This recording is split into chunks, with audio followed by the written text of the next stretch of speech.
Lula da Silva Jair Bolsonaro agintari ultraeskuindarrari gailendu zaio igande honetako Brasilgo hauteskundeetan, baina Brasilek bigarren itzulia izango du urriaren 30ean. Hautagai batek ere ez baitu lortu botuen 40% langa gainditzea.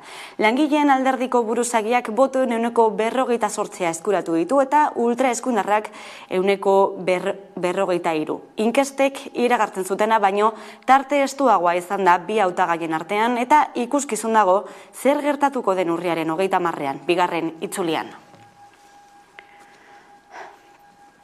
Kaixo guztioi, eguerdion ongetorriak gurean gaur magazinera. Urriak iruditu, astelena da eta aipatu dugu garaipen gazigozoa Brasilen hauteskunde kanpaina gogorra eta itxiaren ostean hain zuzen ere inkestek adierazten zutena baino tarte estuagoarekin gailendu zaiolako Lula da Silva Jair Bolsonarori eta zalantza asko sortzen dituen aurkaria bada. Izan ere, bolsonarismoa oraindik bizirik jarraitzen du Brasilen. Bere agintaldian zehar, armen salmenta ugaritu eginda eta milizia paramilitarrek garaibateko protagonismoa berreskuratu dute. Abortuaren aurkako diskurtsoa, feminismoaren deskalifikazioa eta LGTBI kolektiboen eskubideak ukatzea izan dira, egunero sare sozialetan brasildarren arteko elkarrizketak inbaditu dituen gorroartoren diskurtsoaren ardatzak. Bolsonarok agintaldiko 4 urte hauetan herrialde desorekatu bat utzi du, pobreziaren handitzea, ekonomia ondoratua, bidigituko inflazioa eta Amazoniako oianaren ustiak eta basatiarekin. Bere agintaldia pandemiaren krisiak markatutakoa izan da, hasiera batean gripe soil bat hartu nahi izan zuelako, zoiltzat hartu nahi izan zuelako, eta murrizketak ezartzeko eta txertaketaren aurka ere agertu zelako Bolsonaro, Brasilen hildako kopuru handia eraginez.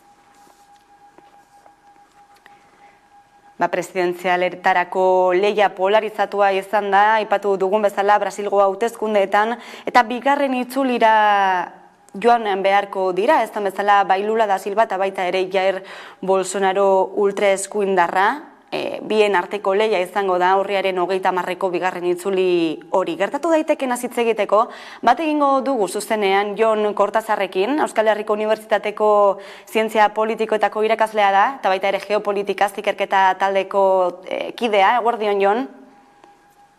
Eguerdion bai.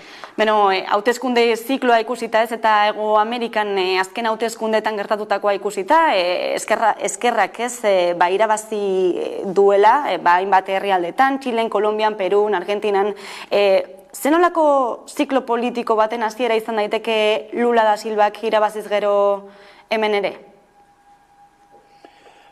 Ziklo politikoa gertatu alda 1998 eta 2002an gertatu zen bezala Latin Amerikan, non ezkerreko hainbat agintari ateazean, Chávez, Evo Morales, Lula bera, Correa eta bar, eta bain antzeko ziklo batetan egon ahalko ginateke, baina aldaketa batzukin. Ziklo hartan, adibidez, Venezuela eta Boliviako presidenteak oso karismatikoak zian, Chávez eta Morales, ez euren herrietan bakarrik baizik eta baita ere euren herrietetik kanpo. Eta oingo Venezuelako edo Boliviako presidenteak ez hain ikonikoak, hain mediatikoak, hain karismatikoak euren herrietetik kanpo. Eta baliteke ezkerraren erreferentzia berria bihurtzia Lula hain zuzene politiko oso ezaguna da, eta kontutan izan behar dugu baita ere esperientzia izan duela agintari bezala, eta bestalde aurkeztua daitekela botere zaharren biktima bezala. Gogoratu behar da, botere zaharrek laufarea erabiliz, independentzia judizial ustezko erabiliz, nola gizon hauen kanporatu nahi izan zuten karrera politikotik, eta azkenean berrizatea izan dela kalera, berrizatea izan dela politikara, herria berriz konbentzitu duela edo, ematen du bigarren itzulen iraziko duela. eta hor nolabait punts karismatiko bat eman aldio. Gaina kontutan izan behar da, berak azizuela BRICS harremana, foro hortan beraz izela parte hartzen lehen aldiz, eta polo horrek importantzia handia izango duela mendebaldearekiko alternatiba bezala. 2002an mendebaldearekiko alternatiba nagusia zen integrazio polo latinoamerikarra beste iketzegoen. Nik ez ditu biak kontra jarri nahi, ez dezagun noi pentsatu, baina garai hartan izan bazan polo latinoamerikarra, polo alternatibo nagusia beste iketzegoen, gaur egun bai hasi da osatzen alako polo agian ezain ekonomikoa, ezain ideologikoa parkatu, gehiago geopolitikoa, bale, ados, baino erreferentzi nagusia bihurtzeko papeleta handienak ditu BRICSek eta gogoan izan behar da Lulak aziztula harremana harreman iraunkorra herrialde horiekin. Beraz, bera izan daiteke nolabait Latinoamerika berriaren traktorea edo motor makina. Horixe alde batetik, baina aipatu dugu ezta, lehenengo itzuliko emaitza hauek pentsatzen zena, baino estuagoak izan direla, eta zer gertatuko litzateke ez, berriro ere Jair Bolsonaro gailenduko balitz, bigarren itzulian, ez? Kontuan izan da Giorgia Meloniren gailentze hori Italian, eta baita ere, kontuan izan da azaroaren 8ko Estatu Batuetako epe ertaineko hauteskundeak ere izango direla. Bueno, epe ertaineko hauteskunde horiek Estatu Batuetan badago nolabiteko tradizioa presidentea ez denaren alderdeari bozkatzea. Horrek esan nahi du Trumpistek idazio dutela, bazdakit Partido Republikanoa neko zatituta egon bada horren inguruan, Trumpen inguruan. Beste galdera egin duzuna Meloni eta biak oso eskubikoak dira. Nien naiz mundu guztiei fascista deitzen aldekuaz, azkenean fascismoa tradizio politiko bada, ezin dugu gustatzen ez zaigun guztia lepoatzeko, baino kasu hauetan esan daiteke Meloni eta Bolsonaro nahiko ezberdinak direla gauza batzuetan. Bolsonaro ematen du Trump bat, hau da inkorrekzio politikoarekin nolabait gora egin duen militar autoritario neoliberal kontserbador tipiko bat, bera hau berokeria erabili izan duna, komentari ditugu beltzen kontra, feministen kontra, ezkergo kontra, eta beha guzti du horrek botak ematen dizkiola eta eman dizkio. Adibidez, Dilma Rousseffen kaleratze bozkaetan bere botua eskaini zion Dilma Rousseff torturatu zuen polizia sekretuko ofizialari.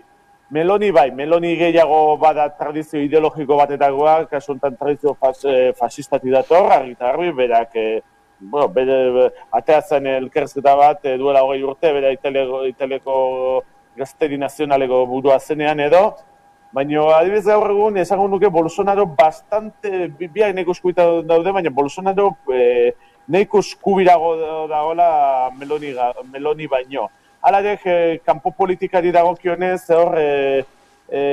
badituzte antzekotasunak eta ezberdintasunak. Biak oso natozale bezala agertu izan dira, baina Bolsonarok bai egin dula aldaketa bat pragmatismo duntz. Batez ere, bi gauzagatik. Trump presidentetzatik lekutu dunean, eta Biden eskubi kontserbadoren arabera Biden da kultura woke horret, hainbeste defentsa ekonomiko ez dago, baina bai da hainbeste horretu duten kultura woke horren ordezkari bezala tratatzen dute, eta orduan hor Bolsonaro aldaketa bat pragmatismo dantzen du BRICS herrialdekiko harremana hobetuz, eta gero bestalde Olavo de Carvalho, ideologo oso gogorra, eskubi oso gogorreko ideologoa zendutzeagoan hil zanean nolabait horrek agian Bolsonarori ekarri dio, adibidez Bolsonarok esan zuen azkenengoz Nazio Batuetako asanbladan, aldatu inbertzala Nazio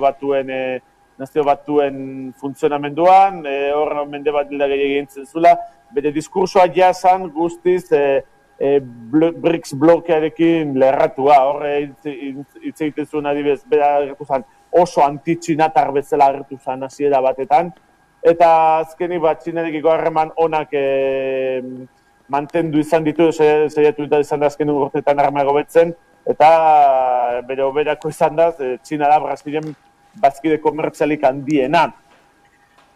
Beraz, nolabait, nik uste dute Bolsonaro idazten badu ez duela atlantismo oruntz, ez dela berriz 2018ko Bolsonaro itzuliko, behintzat nazioarteko harremanei dagokionean. Barne politikari dagokionean, bagian bai, oaintxe Bolsonarok krisi ekonomiko honen aurrean neurri protekzionista batzuk hartu ditu, adibidez, Bolsa Familia Lulak jarrizuna eta beak kanpaina oso gorrantzuna, handitu egin du, handitzen zaio, auxilio Brasil etzen zaio, baina, handitu inditu laguntza horiek, subentzionatu egin du ez dakit uste dute gazaren prezioa edo alago zerbait, baina nik uste botere hartzen duenean talda zaitzen denean, agian bai itzuliko dela politika liberalagoa gertzea. Kampainan Electrobras izan dute mintzagai, Electrobras enpresa privatizatu behar otedan, Bolsonaro defendatzen duen bezala, edo ez denik privatizatu behar, publiko mantentu behar dela, Lulak defendatu izan duen bezala. Aipatzen duzunaren hilotik, Jon, beraz, nola eragin diez aiokete azken emaitzak, ez? Brasil hauteskunden azken emaitza horiek, munduko boterearen berrantokelak eta horretan NATO eta Txina arteko ardatz horretan? Nik uste dut ez direla asko aldatuko harremanak, baina Lulak irabazten badu agian bai sakondu ingo diala. Hauteskunde emaitza, Lula dagokionez asmatu indute emaitza, 148 ematen zuten inkestek eta hemen hori atea du. Bolsonaro gutxo eman zioten eta Bolsonaro hirugarren kandidatoen bizkarrazi dela esan dezakegu. Baina, adibidez, esaten dugunean nola aldatu alden, bi politikariak, adibidez, Ukrainiako gerrari buruz hartu dira nahiko, ez dugu esango errusiar zale, baina bai nahiko empatiko Errusiarekin, hau da, hemen gaude, hemen mendebaldean diot, Euskal Herrian eta mendebaldean, ohitua gaude pentsatzea konsensu mediatiko eta politikoa Kieven alde dagola eta Moskuren alde daudenak diela eskuin erradikaleko batzuk, eskuin erradikala zatitu da badago, edo ezker erradikalekuak. Baina Latinoamerikan, Afrikan edo, Moskuren alde egotia, ez du ezan nahi muturreko politikari bat izatea, Afrikan, Asian, Latinoamerikan, jende asko dago, eta kasu honetan, adibidez Lulak bai izan zuen Zelenski eta Putin biak zidela errudunak, eta BRICSek egin beharko zula negoziazitzerako lidertza papera hartu.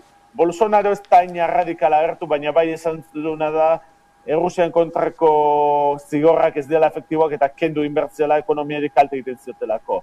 Gero Txinan inguruan, hemen bi kandidatu ditugu, alde batetik dugu kandidato oso anti-txinatar betzela aurkeztu zen bat, baina pragmatismoa dela eta Txinarekiko harremanak zeindu berrezen ditula, eta oso kandidato bat txinatar zale bat, nolabait Txina egin izan duna Brasilen bazkide komertzialik handiena. Goatu ezagun baite Bolsonarok lehenengo, ez da kanpainen izan zen edo presidente zenean, lehenengo atzerreko bideetako bat izan zala Taiwanera, justu. Baina nik uste dut berriz esate dizut, 2018ko Bolsonaro hori Txinarekiko harremanetan edo Errusiakiko harremanetan ez dela bueltatuko. Nazioarteko harremanetan, barne politikan, leikena bueltatzea. Jon Kortazar, mila esker gaurko hangako guzti horiek emategatik. Hurrengor arte. Hurrengor arte, bai. Eta nazioartearekin jarraituta, Katalunian milaka pertsonak parte hartu dute urriaren bateko erreferendumaren 5. urteurrenean, 11.000 pertsona izan dira udaltzaingoaren arabera eta 60.000 errepublikaren aldeko kontseiluaren arabera. Urriaren bateko gertakizunen 5. urteurrenera erabat zatituta iritsi dira alderdi independentistak, egun hori gogoraratzeko eta aldarrikatzeko eguna zen, baina agerian gelditu da Junts per Kat eta Eskerra Republikanaren alderdi artean dagoen krisia. Ekitaldi bateratua izan zen atzokoa, baina ez batua eta sarritan entzun ziren gobernuaren dimisioa eskatzeko oihuak, baita Puigdemont gure presidentea leloa ere. Asko eskuetan eusten zituzten karteretan irakurtzen zen besteak beste independentzia exigitzen dugu, edo gobernua, ala bakarreko independentzia adierazpena, ala dimisioa eta alderdiek traizio egin digute.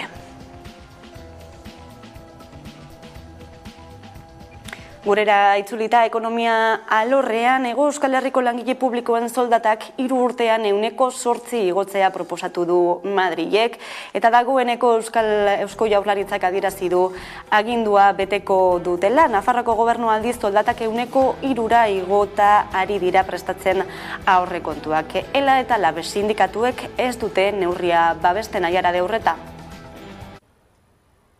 Hego Euskal Herriko langile publikoek erosteko ahalmena galdu dute aurten ere. Bada Espainiako gobernuak zerbitzu publikoko langileen soldatak 3,5% igotzea proposatu du aurten, 2,5% 2023an eta 2,2% 2024an. Jaurlaritzak aurreratu du igoera berdina ezarriko duela. Nafarroako gobernuak aldiz soldatak 3% igota prestatzen ari da aurrekontuan. Proposamenak horrez gain, lanaldia asteko 35 ordura murriztea aurre ikusten du, baita hobekuntzak ere barne promoziorako, mugikortasunerako eta sarbiderako. Hala, Antonio Garamendi, COE, Espainiako patronaleko presidenteak nabarmendu duenez, proposatutako soldata igoera erreferentzia bat izango da enpresa buruek soldatak eguneratzeko. Bien bitartean, ELAk eta LABek salatu dute Espainia mailan igoera hori egitea. Bestalde, ArcelorMittal enpresak UGT, Comisiones Obreras eta USO sindikatuekin batera, abenduaren 31 arteko lan erregulazio espedientea ezartzea adostu dute. ELA sindikatuak uko egin dio beste behin ere horri. Aiara de Urreta. ArcelorMittalek, UGT, Comisiones Obreras eta USO sindikatuek 2022ko abenduaren 31 arteko aldi baterako erregulazio espedientea ezartzea adostu dute. Urteko soldata gordinaren 80% bermatuko die enpresak langilei. Ekoizpenaren beherakadaren arabera aplikatuko da erregulazio espedientea, Etxebarrin 20%, Lesakan 20% eta Olabarria Bergaran 20%. Bestalde, ELAk uko egin dio beste behin ere enplegu erregulazio espedienteari. Uste baitu enpresak mekanismo hori egituraz erabiltzen duela. Esateko ez da izan sorpresa bat, espediente honen bukaera, oso itxurazkoa izaten da enpresa honetan azkenean UGT, Komisionesek eta USOk horrelako akordioak sinatzea. Bueno, guke hasieratik esan genduna, kontestua jartzeko ArcelorMittalek aurreko urtean 13.000 milioi euro irabazi zituen mundu mailan, oso urte ona izan zen, Euskal Herrian eta Euskal Herritik kanpo, eta aurten ere oso urte ona izaten ari da. Nola ez, enpresa eta lantoki asko dauzka, eta batzuetan, lehen ez gainezke egon daitezke, eta beste batzuetan, momentu batzuetan hankarga horiek jeitsi egiten dira. Ez dago justifikazio gure ustetan espedienterako, eta dena esateko uste dugu zuzendaritzak hori badakiela. Eta Globoko langileak beharginak langileak direla eta ez autonomoak, hori aldarrikatu du berriro ere LAB sindikatuak, eta enpresari galdegin dio legeak betetzea. Aiara de Urreta. Langileen kontrako delitu larri eta jarraituagatik Globo salatu du LAB sindikatuak. Asko dira arlo laboralean Globoren aurka LABek irabazi dituen prozesuak. Sindikatuaren ustez gainera horietan guztietan azaleratu da Globoko langileak ez direla autonomoak, besteen kontrako langileak baizik. Eta Siemens Gamesak iragarritako kaleratzeen aurrean sindikatuek adierazi dute ez dituztela horiek onartuko. Aiara. Siemens Gamesa eolikoen konpainiak 2009 kaleratze iragarri ditu. Egun Alemaniako zuzendaritzak 5 planta ditu Euskal Herrian, eta horietan 2000 langile inguruk lan egiten dute, gehienak Nafarroan 1800 alegia. Langileen ordezkariekin neurriak landu nahi dituela adierazi du zuzendaritzak prentza oharbidez. ELAk hala ere salatu duenez, zuzendaritzak ez die behar besteko informazio eman, eta artean kaleratzen berri mezu bidez izan dutela ohartarazi duelak. Salatzen dugu nola, email batez enteratu gara, eta aldi berean notizia prentza filtratu da. Logikoki gure lankideak oso kezkatuak daude, logikoa denez, eta guk ez daukagu informazio gehiago. Ez dakigu zenbat kaleratzen izango diren Euskal Herrian, ez dakigu noiz edukiko dugun hurrengo bilera, ez dakigu, ez daukagu informazio, benerako informaziorik. Eskerrik asko Aiara de Urreta. Eta kultura lorrean, eguzkia eta jai giroa izan dira nagusi igande honetan kilometroak jaialdian. Ibarran izan dira aurtengoak, pandemiaren ostean kalera bueltatzeko aukera izan dute Uzturpe ikastolaren antolakuntzari esker, Irribarra lelopean.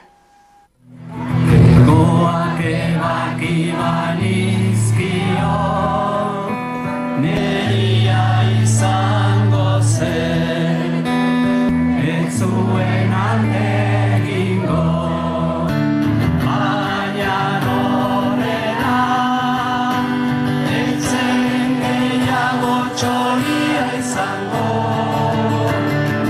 baina norena, etzen gehiago txoria izango,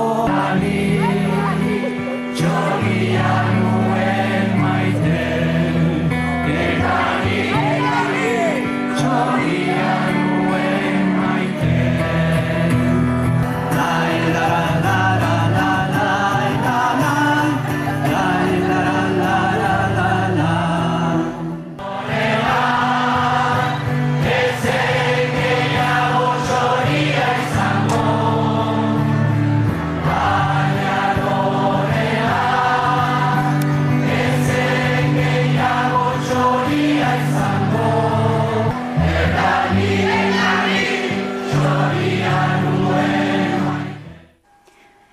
Eta Euskararen aldeko aldarriak ozen entzuten ari dira egunotan Argentinan ere makatzingo Euskal Aste Nazionalari hasiera eman diotelako asteburuan. Eusko Elkartasuna Euskaletxeak antolatuta. Marcos Tedin kazetaria da eta Argentinan da bertan. Hemendik aurrera gurekin izango duguna ere. Eguerdion, Marcos, eta ongetorri. Eguerdion, egunon hemen. Aipatu dugu, 3. aldia da. Euskal Aste Nazionala ospatzen dena Argentinan, garrantzi berezia duen jaia da, ezta? Baina ezagutzen ez duenarentzate, zer da zehazki?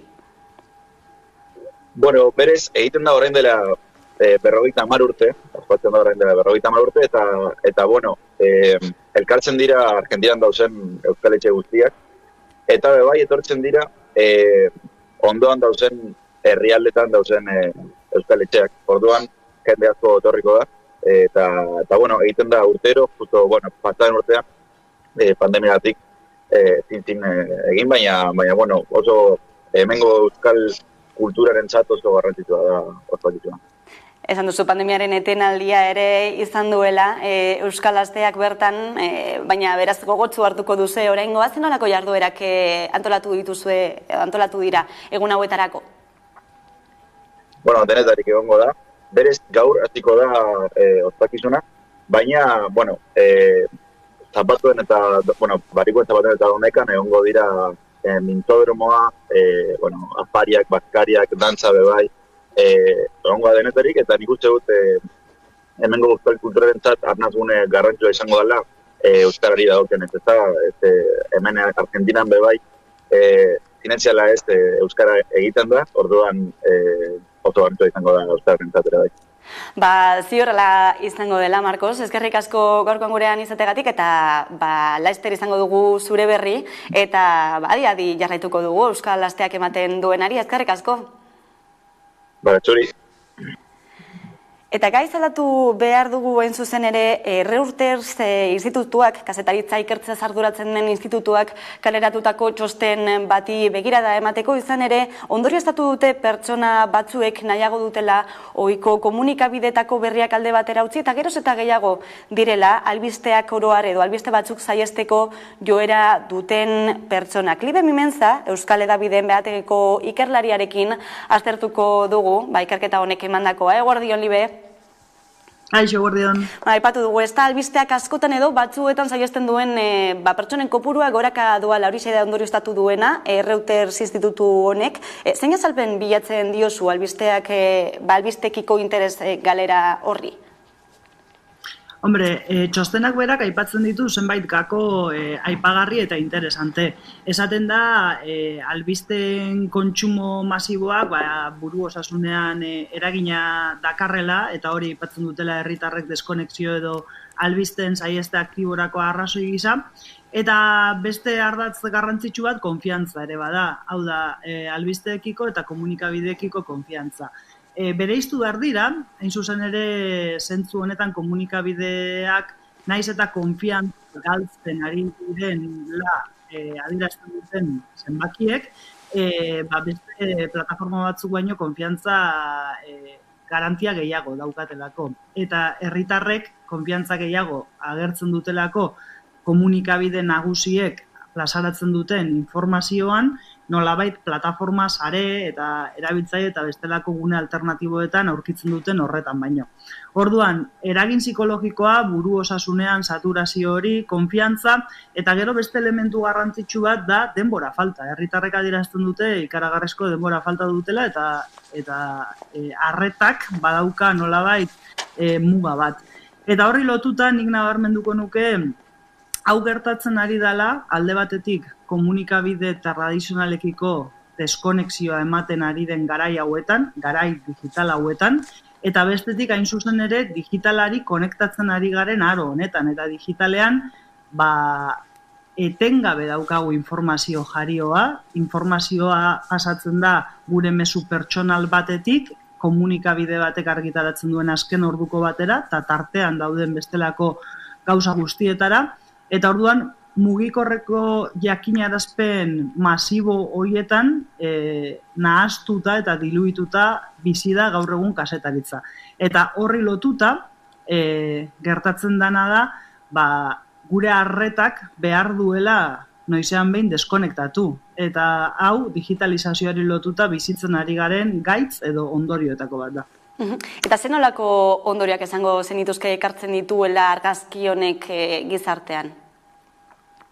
Bueno, argazki honek dakar alde batetik informazioarekin harremantzeko moduaren aldaketa bat. Orain arte edo digitalizazioak gure bizitzak erabat gurutzatu arte gehien bat informazioa bilatu egiten genuen aktiboki, ezta? Joaten ginen denbora tarte bat hartuta eta joaten ginen informazio horren bila, izan irratia jarrita, izan egunkari bat hartuta edo telebista piztuta horretarako. Gaur egun informazioa giroan dago, informazioak dena blaitzen du.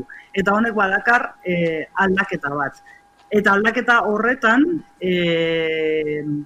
dena ez da izango grisa, ze badaude baita ere edabide alternatiboek sortu ditzaketen guneak edo hientzako aukerak. Eta beraz, nik esango nuke modua aldatzen dela, eta hor dagoela erronka. Bai komunikabideentzako nola heldu aldatzen ari den modu horretara, nola heldu jendearen mugikor eta kontsumo digital horretan tarte esanguratsu bat izatera, erreferentzia bat bihurtzera, haien funtzioak, haien markak herritarrokin konektatuta egotera, eta bestetik herritarrontzako ere badago moduan aldaketa bat eta pentsatu beharko dugu eta kritikoak izan eta alfabetatu gure dieta mediatiko horietan kontsumitzen ditugun input guztietan, zerri egotzi konfiantza, zerri jarri arreta gehiago eta gure iturriak hautatzerakoan nola landu harreman horrek.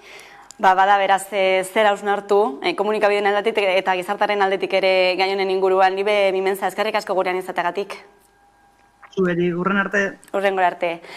Eta komunikabide digitalaz, ari garela komunitate digitalaz, eta kazetaritza zain zuzen ere, informatuta jarraitzeko autua egiten duzuenentzat besteak beste hemendik aurrera, jakin edozein etzetatik Hamaika Telebista ikusteko aukera ere izango duzuela, Smart TV aplikazioaren bitartez. Zain zuzen ere, jarraian aplikazioa deskargatzeko xehetasunak emango dizkizuegu, eta bueltan izango gara eguneko elkarrizketa nagusiarekin, gaurkoan gurekin izango dugu Mitxel Lakuntza, Ela Sindikatuko idazkari nagusia. Orain arte. Jauzi digitalari esker, telebista guztietan ikus daiteke aurrerantzean Hamaika Telebista. Edozein etxetatik, Hamaika, zuzenean zein nahieran ikusteko aukera ematen digun aplikazioa aurkeztu baitu Hamaikak. Aplikazio hau instalatzeko Google Play plataforman Hamaika bilatu, klikatu, deskargatu eta abian jartzea besterik ez duzue.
batetik jausten, amestu nuen bartez nintzela inoiz hausten, odeia usten doa desagertu da oso, erreka batera heldu behar lehen bailen, esan nuen ozen, hilko nazela pentsatu, ez dut ikusten ezer beste tantekin abatu, gure ordua zen dana alda bukatu.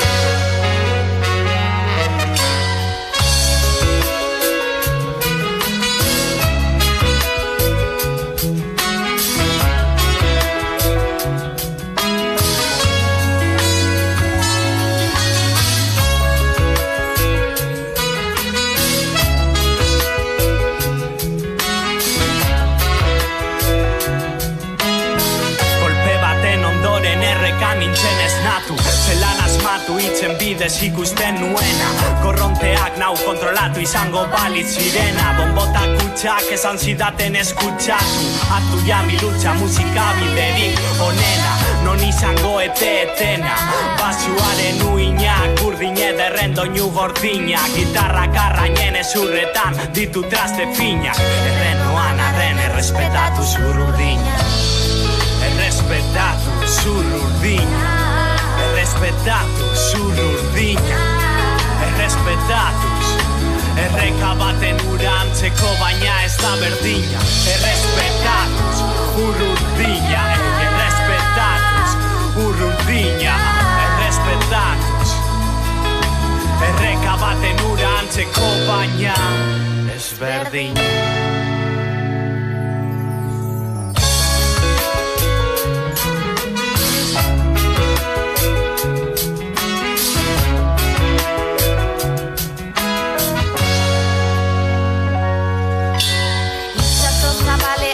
Izateko aukera, zona desberdinak musika maitatzera, denoko azaltzera, baina batzuk atzera, ezer konpondu beharrean, kateak apurtzera, musika kontrolatu gaitu, txikitatik izan da eredu eta maizu, zuteak pasatuz instrumentu ez gozatzen dugu momentu bakoitza, Bizten gaitu, gure bihotaren barnean daukazuna, ateratzea da ondo sentitzearen berdina horregaitik base hau, letra solteetan aterazten dugu instrumentuen oihartzuna da, erritmoa jarraituz bongo kutsa sentituz, ez nahi inoiz izan gaitzearen beldur, kontzertuz kontzertu gaula gainean batu, zortika den konpasa edo nola neukitzeia. errespetatu zur urdina, errespetatu zur urdina, errespetatu, itxaso baten ura antzeko baina ez da berdina, errespetatu zur urdina, errespetatu zur urdina, errespetatu, itxaso baten ura antzeko baina.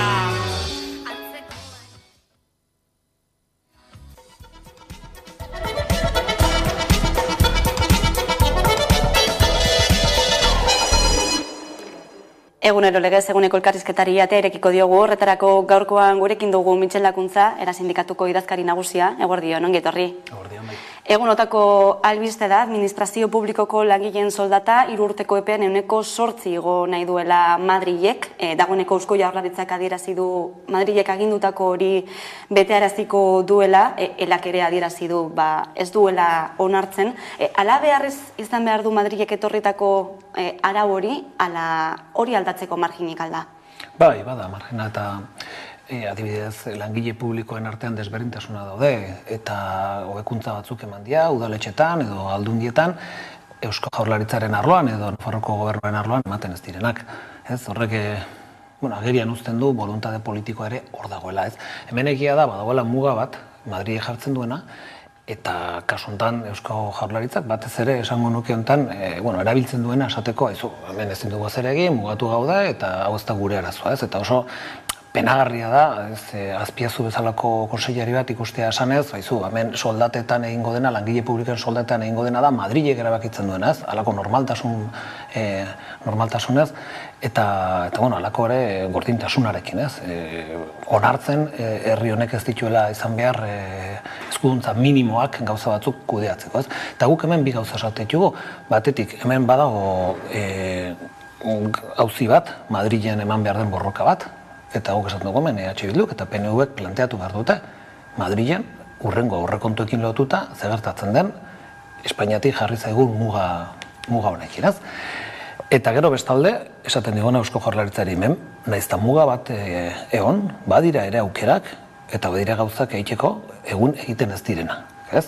Eta hori da funtsian planteatzen duguna, baina jakina badagoela bide bat eta esploratu behar den bide bat da hori. Baina horretarako borondatea ikusten duzu dagoeneko aipatu dutelako, esan dutelako, onartuko dutela Madrildik datorren agindu hori. Bai, nik uste dute boluntaderik inondik inora. Nik uste dut hori realistak izan behar dugu, eta gure ustez, obintzat ELA sindikatoren ustez, presionatzeko ere testu ingurua da, eta gaur bertan iragarri dugu gure ustez mobilizazioetara jo behar dugula, beste sindikatuekin hitz egiten ari gara, beste Azpiazuk egiten dena egiten baldin bada, hau da Madrilek esaten duena, hemen betetzen baldin bada, langile publikoek azkenengo 10 urtetan 20% erosalmenaren galera izango dute. 20%, ez da gutxi. Eta gu planteatzen dugu, hemen presio sindikal bat egin behar da, eta gure ustez beste sindikatuekin ere bai, gai izan beharko genuke, halako gai bat ere herri honen politikaren erdigunean kokatzeko. Sektore publikoaz ari garela, ura euskalduntzeko albisteak ere izan dira, bi epaitegitik Gasteizen eta Irunen udaltzaingoaren euskara eskakizunaren aurkako ebazpenak etorri direlako, zuzen ere CGT eta Komisiones Obrerasen salaketa baten ondotik, diskriminatzailetzat jotzen dutelako euskara eskakizun hori. Nola ikusi duzu gertatu den guztia, ez da berria dena den, baina azken 2-3 asteetan gertatutako hori nola baloratzen duzu eta bi sindikatu hauen jarrera batez ere nola ulertzen duzu? Bai, UGT eta Komisiones, UGT eta Komisiones, bai. Bueno, nik uste dut hemen badaudela agente aktiboak gaztelaren aldeko hizkuntz politika egiteko. Eta UGT eta Komisiones horretan agente aktiboak dira horretan. Eta gainera beraien estrategia hori horrek bat egiten du gainera herri hontan dauden epaile batzuekin. Eta epaile horiek elkartzen direnean halako bi sindikatuekin izaten duguna, halako emaitzak eta halako epaileak hizkuntz politikaren eta hizkuntz eskubideen kontrakoak, ez? Eta guk horren kontra, nonbait ere alternatiba bat planteatzen dugu, esaten dugu hemen orainikan herri honek eta Euskal Autonomia Erkidegoan ematen da kasu hontan eztabaida hau, egungo legeak badauzka orainikan zuloak. Ez? Bada kasu hontan badira gabeziak eta horiek dira konpondu behar dienak. Ez guk hala planteatzen dugu. Eta Eusko Jaurlaritzari proposamen bat egin diogu, kasu hontan aurreko astean Kontseiluaren eskutik, ELA eta LAB sindikatuak proposamen bat egin dugu, sektore publikoan urrengo 15 urtetan euskalduntzeko administrazioa. Zergatik, urrengo 15 urtetan dauden langileen erdiak hartuko duelako jubilazioa. Eta guk esaten dugu, sartzen den beste erdi horrek euskaldun izan behar du, nahita nahi ez. Eta gero, badira hemen beste gauza batzuk ere egin behar dienak, gaur egun osatu behar dira zirkuito eta unitate propioak, bermatzeko euskaldunoi harrera eta hartatzen gaituztela euskeraz, ez? Eta bi gauza horiek alderratzen ditugu, ez? Langile publikoen eskubidea euskeraz aritzeko beraien lanpostuetan eta herritarren eskubidea euskeraz hartatzeko. Beste kontu bat, Siemens Gamesak 2009 kaleratze iragarri ditu. Kontuan izan da Euskal Herrian dituela langile gehienak, zenolako dimentzio har dezake honek? Ez da oso kezkatuta gaude, oso iragarpen kezkagarria delako, eta gogoratu behar da ere aurretik esan ziguten, lasai egon behar genula, hemen ez zegoela inor soberan, eta gero albisteak beste norabidean doaz, ez? Tamen gogoratu behar da, gainera zenolako enpresa mota direna, beka hori hemen sortutak, Euskal Herrian sortutako enpresak dira, eta gainera kasuntan energiarekin lotutako enpresak. Kasuntan ere hori energia berriztagarriekin lotuta dauden enpresak, ez? Eta kasuntan ere Tapia andereak halako balorazioak egiten dutuenean, normalean gehienetan ulertzen du enpresaren dimensio handia hartzea bentaja bat dela, esaten du, eta gero ikusten dugu hau dela gertatzen dena, enpresa hauek azkenean beraien erabakitzeko guneak beste toki batean daude, eta halako enpresa baten barruan sartzen zarenean salduta zaude, eta gure kezka kasu honetan ere handia da. Eta zenolako estrategiak eramango dituzue aurrera, ez dakite kontaktuan zaudeten enpresaren zuzendaritzarekin, ezan ere, aipatu izan duzu ez, berria edabidetatik jaso duzu. Bai, hala izan da. Bueno, uste dut hori urrengo asteak importanteak izango dira, jakiteko batez ere hori nola gauzatuko dien, badakigu zenbaki orokor bat eman dela, ikusi behar da Euskal Herrian zenolako impacto izango den horrek, eta bueno, uste dut urrengo ustetan jaingo dula, urrengo astetan. Inflazioaz ere aritu behar gara, izan ere naiz eta koska bate behar egin duen oraindik ere 9% kokatu delako, erosketa zazkiak ere 15% igoera izan du azken hilabeteotan, eta badagoeneko nabari dira ondorioak ez gizarte mailan ere. Hartzen ari diren neurriak inflazioari aurre egiteko, nahikoak izaten ari dira, zure ustez? Bueno, kezkatuta gaude batez ere hartzen ez direnekin. Zorre ikustute gure kezka hortik handatorrela, ez? Ikustute begibistan da, ikustute ikusita gainera KPIa ze zenbakitan dagoen, hemen ondorio bat argi dago, hemen pobretze fase batean sartu gara, gero eta pobreago gara, eta halako egoeretan gainera kolektibo zaurgarrienak dira gehien sufritzen dutena, gainera ez dakatelako aukerarik gastua ordenatzeko beste modu batean. Azkenean hemen jan behar da, mailegua ordaindu behar da, etxe bizitza eta dena delakoa, ez. Eta orduan guk faltan botatzen ditugu hemen neurriak. Eta penagarria da gaina, eta ere horrekin kezkatuta gaude, sindikatu independentista garen enean, ikusten dugulako, hartzen diren neurri eskas hoiek Euskal Herritik kanpo datozelako. Espainiako gobernutik edo batzuk Europako Komisiotik, ez? Jakin da ere, Europako Komisioa Europako alderdi popularranpean dagoela, ez? Eta orduan guk esatu dugu, hemen zer gertatzen da herri honetan.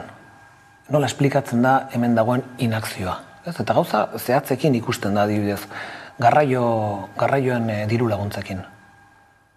Zergatik ez dira hartu hemen lehenago neurri horiek. Hemen ez zegoen hezkuntza arazorik. Hemen diru laguntza jar daitezke garraiotan, eta hemen oso kezkarria da Nafarroko gobernuak ez du ez da euro bat jarri. Ez da euro bat jarri hortako. Hemen 20% osatu da Espainiako gobernuak bideratu duena, ez? Orduan, lako gauzetan ikusten dugu hemen margena dagoela, ez? Eta hemen ez dagoela bat, hemen badago gauza batzutan arazo bat dugu hezkuntzenekin eta burujabetzaren hainbat kontuekin, ez? Baina beste batzutan ez. Eta horietan ez da egin behar dena, ez? Eta guk oso garbi esaten dugu ez, halako egoerari aurre egiteko, batetik soldatak defendatu behar dira. Eusko Jaurlaritzak adibidez egin nahi ez duena langile publikoekin. Planteatzen ari dena da, erosamena galtzea. Pentsioak. Gero, muga jarri beharko zaizkie prezioei. Europako estatu batzuk egiten duten bezala. Frantziar estatuak edo Austria bezalako estatuak egin dutena da prezio batzuk jarri. Energiari, argindarrari muga batzuk jarri, ez? Eta gero, kasu honetan ere bai, aldaketa fiskaleta zitzein beharko da herri honetan noizbait. Begibistan da azkenengoa garela, baina noizbait planteatu beharko da hori hemen, lotxagarria delako. Fiskalitatea aipatu duzula, inflazioari aurre egiteko Eusko Jaurlaritzak hartutako neurri bat izan da IRPF-aren deflaktazioa. Urkullu lehendakariak dio Euskadik arintze fiskalik handiena eskaintzen duela horrela, ados zaude? Hemen pasatzen dena da gauza bat, ez? Ustute Ayuso Madrilen edo Alderdi Popularra Andaluzian egin duten nonbait ere vanguardia neoliberal horrekin, edo esaten den, merkadillo fiskale horrekin martxan jarrita ematen du hemen hobeki gaudela, ez? Baina hemen ikusten baldin badugu ze pasatzen den enpresen gaineko zergarekin eta beste, eta orokorrean daukagun hemen presio fiskalarekin, hemen ez da diruri jasotzen gehien dutenen gandik. Hori da herri honetan pasatzen dena, ez? Eta azkenengo postutan gaude Europarekiko alderatzen baldin badugu, jakindare Europan diru gehiago jasotzen dela administraziorako ekonomiatik, eta hori ez da hemen pasatzen, ez? Eta Urkulluk badaki hemen arazo bat dagoela, injustizia fiskala dagoelako, baina ez da ikutu nahi, ez? Eta nik uste daudela pasatzen den hau eta ez dugun ezer ikutzen, ez? Eta deflaktazioarena da gauza minimo bat egin daitezken gauzen artean, ez? Eta guk adibidez esaten dugu, enpresen gaineko zerga zer eskatzen dugu hemen, pasatzen ez den zerbait, guk esaten dugu, enpresa dauzkaten etekinetatik behintzat irabaza dituzten 4 eurotatik bat, behintzat jarri beharko lukete administraziorako, edo behintzat osakidetza hobetzeko, edo hezkuntza, ez? Eta hori ez da gertatzen. Hemengo enpresa hondia, Petronor bezalako enpresek edo Iberdrolak hasi ez dutelako ezer ordaintzen. Oso gutxi ordaintzen da, eta testimoniala da kasu askotan ordaintzen dutena. Europatik etorri da horrekin lotutako neurrietako bat, petrolio konpainia handiei zerga berezi bat jartzearena, eta Repsolek zuzen dagoeneko adierazi du inbertsioak Bilboko portuarena kasu balde batera edo berrikusiko dituela. Zin ondore ateratzen dituzu? Bueno, esango nuke gainera planteatzen diren gauzak Europatik kasuntan, eta ez konbizioaren gatik ez da hemen Europako Komisioa oin ezkerrekoa, ez, indela eta ez, dakate oin behar bat, eta badakite hemen emergentzia botoia non dagoen, ez, da oin da interbentzio publikoa, ez, baina ez da ontan siniste dutelako, baizik eta beharra dutelako, eta gauza batzuk egin behar dituztelako, ez. Eta kasuntan hemen planteatzen dutena, Repsol bezalako enpresek planteatzen dutena da, aitzaki bat, nonbait ere, daukaten guztia defendatzeko, ez? Baina oso agerikoa da, hori hain gutxi eskatuta eta hain neurri eskasak izan da, zenolako resistentziak dauden gutxi pixka bat ere ordaindu behar denean, ez? Eta Madrilik datorren beste zerga hori, aberatzen gaineko zerga horri buruz zer deritzozu, begionez ikusten duzu? Bai, guk esaten duguna da norabide honean duela, eta behintzat eztabaida planteatzen da, ez? Baina hori esaten dugu, hemen guretzako kezkagarriena da herri hontan ez dela sortu eztabaida hori, kanpotikan, ez?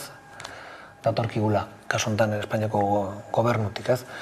Eta horrek badu guretzako gainera ere herri bezala ere irakurketa bat, ez? Eta guretzako albiste txarra da, kasu honetan referentzia sozialak Madridik etortzen baldin badia eta zemendikan. Ez da horrekin ere oso kezkatuta gaude. Inflazioaren gorakadarekin batera soldaten igoerak zentralitatea hartu du hitzarmenen negoziazioetan, zer moduz doaz? Bueno, esango nuke blokeatuta daudela gehienak. Blokeatuta patronalak, kasu honetan, Confebaskek antolatzen dituen patronalak, eta Nafarroan ere gauza bere pasatzen da, patronal horiek erabaki bat hartu dute. Badakite orain KPIak gora egin ala, beraiek geldi egotearekin, ja, erosalmena eta soldatak debaulatzen ari direla, ez? Orduan, zailtasun hori dugu, eta guk argi esaten dugu, hemen lorpenak etortzen baldin badira, gauza batzuk lortzen baldin baditugu, izango da antolatzen garelako, eta grebara jotzen dugulako, ez? Gure ustez, beste biderik ez dago hemen, oso garbitze egiten dugu honi buruz, eta grebaren garrantziaz beti hitz egiten dugu, ez? Baina guk ez dakigu nola desblokeatuko ditugun konbenio batzuk ez baldin bada horrela, ez? KPI-aren igoera berbera bermatu behar da soldaten igoeretan? Bai, guretzako marra gorri bat da hori, ez? Guretzako kasu honetan lehen jartzen genuen langile publikoen adibidea, ez? Ehuneko 20koa erosalmena galdu dela azkenengo urteetan, ez? Baina sektore pribatuan ere hori gertatzen ari da, ez? Eta goratu behar da nondik gatozen aurreko krisia, 2008-2004ko krisi horrek utzi zituen ondorio hoietatik, ez? Eta guretzako gaur esango nuke sindikatuaren lehentasuna hor dagoela, soldatak eta prekaritateari aurre egin behar zaio, eta gure energia eta gure neurri guztiak hortan jarri behar ditugu. Adibide bat jartzearen horrekin lotuta, ez? Arabako metalgintzako sektorean sindikatu batzuek hitzarmena adostu dutelako, baina elak ez duelako akordio hori babestu, hain zuzen ere aipatzen duzun horregatik. Bai, hor batez ere guk irakurketa bat egin genuen, eta bai labekin eta komisionesekin gauza bat adostu genuen konbenio honetan, konbenio honen abia puntuan, ez? Esan genuen, hemen lortzen dena izan behar da langile gehienentzat, ez? Soldata errealetara eraman behar dira igoera horiek. Eta azkenean gertatu dena ez da hori izan. Gertatu dena da, kasuntan labek eta komisionesek ez dutela beraien hitza bete, eta beste gauza da sinatu dutela. Eta justo sinatu dutena izan zen greba egun batzuk baino lehenago, ez? Iragarrita zeuden greba horiek, eta gure ustez hemen lehentasuna eman diotek hasi grebaraz joateari, ez?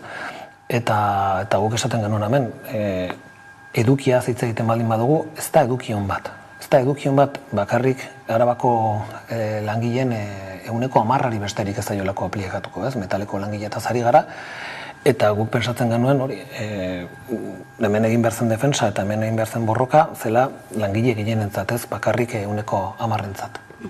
Bizkaiko metalgintzaren sektorean ere ari zarete hitzarmen hori negoziatzen, blokeo egoera ere salatu izan duzue, zer moduz doa, aurrerapenik alda azken egunotan?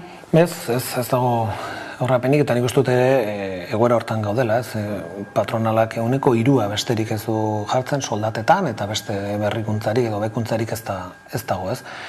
Eta guk gauza bera esaten dugu hemen egin ditugu egun greba egun batzuk, eta gure ustez dinamika horretatik jarraitu behar dugu, bestela Bizkaiko metaleko patronala ez da mugituko. Ez da guk oso garbi dugu, baina pentsa non gauden, ez? KPI 9% baldin badago, patronalak mahai gainean jartzen duena da 3%. Errenta paktuaz ere hitz egin du Iñigo Urkullu lehendakariak, zehazki zer da proposatzen dena? Guk ere ez dakigu. Gustatuko litzaigu jakitea uste dut, berak ere ez dakiela zer dena. Uste dut berak ere ez dakiela. Uste dut errenta paktuetaz hitz egiten denean dela ez dakitalako komodin bat edo, ez? Ateatzen dena, nik ez dakitzera egin, atera errenta ituna abeze pasatzen den, da honetaz ongoia batzuk entretituta hitz egiten, ez? Alako gauza bada. Baina oso larria da ere bai, alako gauza bat eskatzen duenean, jakindara hemen Euskal Herrian ez daukagula, ez dutela aukerarik hori egiteko, zeren funtsean ez dute hola esaten, ez? Guk badakigu zer egin nahi duten, alako gauzetaz hitz egiten dutenean, ez? Gauza da ez dutela esaten. Errenta itunetaz ari direnean, ari dira akordio batetaz, langileok gure soldatak jisteko, voluntarioki, hori da esan nahi dutena, ez? Eta kasu honetan, are larriagoa da gainera egiten duen aldarri bat Madrilera zuzentzen duelako gainera. Esaten du, hau da, estatu auzi bat, eta Madrilen hitz egin behar da honi buruz, ez? Beste behin ere, Madrilgo erreferentzia da hemen herri honetan hartzen duena gobernu honek. Testu inguru ekonomiko guztionen aurrean, ELA sindikatuak hartuko duen estrategia zein da? Bueno, gutxi gora bera azaldu dizudana. Nik uste dute oso kezkatuta gaude ematen den pobretze fase horrekin, bizitzaren garestitze horrekin, eta nik uste dut gure aldetik bi bide daudela batez ere, ez? Negoziazio kolektibotan, enpresetan egin behar duguna da batez ere soldaten defensa eta jendea antolatu hori soldata horiek lortzeko, eta gero bestalde ere bai neurrietaz hitz egiten ari garenean hemen presio sindikal bat eta soziala egin behar da herri honetan, orain arte hartu ez diren neurriek arte daitezen. Eta elkarrizketa sozialeko mailan parte hartzeko aukera zabalik da? Bueno, aukera beti, baina guk ez daukagu inongo asmo hori denbora galtzeko. Eta are gutxiago inoren gainatzeko, eta gauza oso larria da halako mai batean denbora galtzeko. Gu oso kritikoa gara dauden parte hartze instituzionalerako bideratuta dauden organoekin, gure ustez sindikatu batek horrez dauka zer egiterik. Ez da egia hortikan eragiten denik, hor herri honetan dauden organo horietan funtsean egiten dena da patronalak nahi duena, eta gobernua gainera horrekin propaganda egiten du, ez? Gure ustez sindikatu baten tokia lantokietan eta kaleetan dago inongo dudari gabe. Mobilizazio ziklo berri horretan, enpresaz gain, mobilizazio bateraturen baten aukera ere egongo litzateke? Gustatuko litzaiguke, bai, horre, nik uste dute mobilizazio batzuk lantzen ari gara, udazkenerako, eta gustatuko litzaiguke, bai, aurrera ateratzea, pensatzen dugulako testu inguru honek gainera alaskatzen duelako. Greba orokorra? Ez, gu greba orokorretaz ez dugu hitz egiten, ikusi beharko dugu, beti ere, greba orokorra mai gainen euki behar da, ez? Jakindaren non gauden, eta jakindare gauza ere okertu daitekelako urrengo hilabetetan, ez? Baina horren ustute adi egon behar dugula horre gauza batekin ez, horre Espainiako gobernuak edo behintzat ministro batek oso garbi hitz egin duia pentsioi buruz. Eta gu badakigu Europako Komisioak Espainiako gobernuari eskatu diola pentsioetan aldaketak egitea. Eta hitz egiten ari da, gaur egun pentsiora lortzeko kalkuloaren epeaz, luzatzeaz. Eta hori izan daiteke gure ustez arrisku nabarmen bat, hurrengo hilabetetan, Europako Komisioa gainera data bat jarri diolako, eta esan du hori urte bukatu baino leheno egin behar dela reforma hori. Berez, ikusiko dugu ze pasatzen den, baina uste dute adi egon beharreko kontua dela. Baina eragiteko tartea ote dago, ze tartean dira Europako funtsak, ez, jasotzeko aukera hori? Bai, gutxitza egiten da horretaz, ez, baina guk beti lotu izan ditugu biak, ez, hemen daude Europako funtsak eta daude murrizketak. Eta galdetzen genuenean, zergatik ez da indargabetu lan erreforma. Esan zutelako aurretik, indartuko dugu lan erreforma, baina eta berriz esaten zuten, eta ez zuten egin, ez? Honekin lotuta zegoen. Eta Europako Komisioak jartzen dituen baldintzekin. Eta baldintza horiek daude nonbait ere bideratuta edo lidergoa hartuta batez ere enpresa handienetatik, ez? Eta orain kontu honekin pentsioekin gauza bera planteatzen nahi dira. Esate dute, Europako funtsak nahi dituzue, zuen enpresa handiak batez ere elikatzeko, halako reforma batzuk egin behar dituzue, ez? Eta oso larria da. Hauteskunde sindikalak ere prestatzen ari zarete, zein helbururekin? Hauteskundeak kasu honetan sindikatu batentzako egiten dira egunero, ez? Gurea ez da politikan gertatzen den bezala, 4 urtetan behin aukeratzen diela, ez, hemen egunero gaur bertan egingo dira Euskal Herriko hainbeste lantokitan, baina egia da 4 urtetan behin, batez ere hurrengo hilabetetan, konzentratzen direla hauteskunde asko, ez? Eta guretzako oso importantea da gure zilegitasuna hortik handatorrelako. Gure zilegitasuna, lehen esaten dizun, ez dator elkarrizketa mahai baten esertzen garelako, edo gobernuak ematen digulako zakizter, ez, gure zilegitasuna dago, kasu honetan Euskal Herriko langileek hala ematen digutelako eta erabaki dutelako ela izatea lehendabiziko sindikatua, ez. Hori eta gero afiliazioa, ez, horiek dira gure bi oinarri eta gure zilegitasuna hor dago, eta gero hortikan ere abiatzen dira aukerak, segunda ze ordezkaritza duzun lantoki batean, has zaitezkeia jende antolatzen eta has zaitezkeia bide horri batekin batez ere lan eta bizi baldintzak hobetzeko. Mitxel Lakuntza dela sindikatuko idazkari nagusia, eskerrik asko beste behin Hamaika telebistan izateagatik. Zuei, beti bezala, eskerrik asko. Eta tarte baten ostean itzuliko gara eguneko solasaldiari heltzeko, gaurkoan gurekin izango ditugu Esti Linares eta Carlos Renedo, orain arte.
Maitatua izatea bai.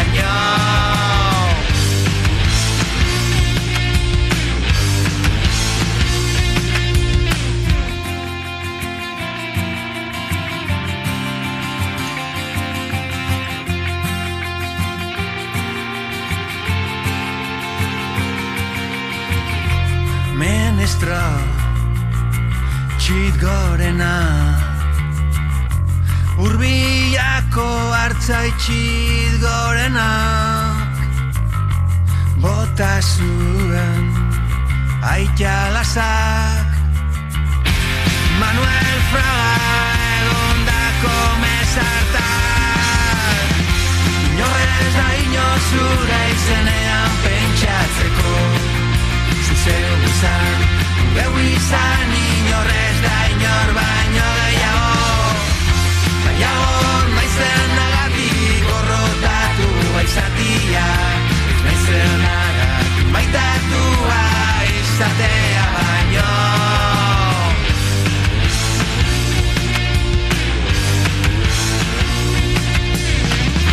Inorrez da inor zure izenean pentsatzeko Zuzeu izan, geu izan Inorrez da inor baino gehiago Nahiago naizen nagatik gorrotatu aizatia Naizen nagatik maitatua izatea baino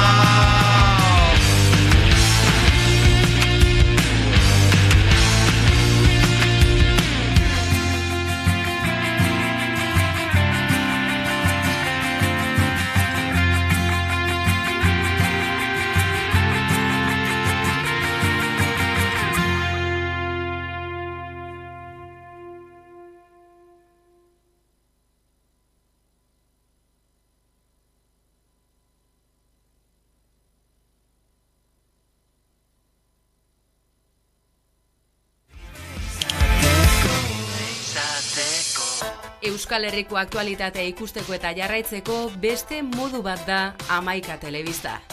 Eguneroko gaiak alde batera utzi gabe, itzalean direnei arreta eskainiz eta tartea emanez. Errealitatearen 11 alde ikuspuntu guztiak kontuan hartuta. Gertatutakoa, zuzenean eta eskura. Noiz nahi, edonon eta euskarri guztietan gainera. Telebista egiteko beste modu bat posible delako. Euskaraz, gertutik eta konfiantzaz. Egin dezagun, bat izan, 11 egin.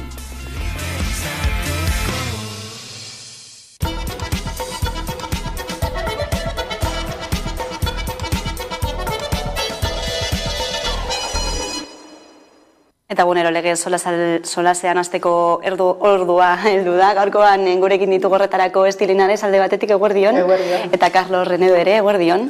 Brasilera begira, hasiko gara eguneko albiste nagusienetako bat badelako ez, igandean atzo lehen itzuli horretan zenolako emaitzak izan diren ez, pentsatzen zena baino estuago gelditu direlako Lula da Silva eta Jair Bolsonaro, batek ezta besteak ere ez dute lortu, 155eko langa hori gainditzea, beraz bigarren itzuli bat egongo da, bien arteko lehia horretan, 5 puntuko aldea da, batak eta besteak desberdintzen dituena, ez dakite nola hartu dituzuen emaitzak, esusteko hartu duzuezuek ere, ala espero zenuten gutxi gora bera emaitza hori?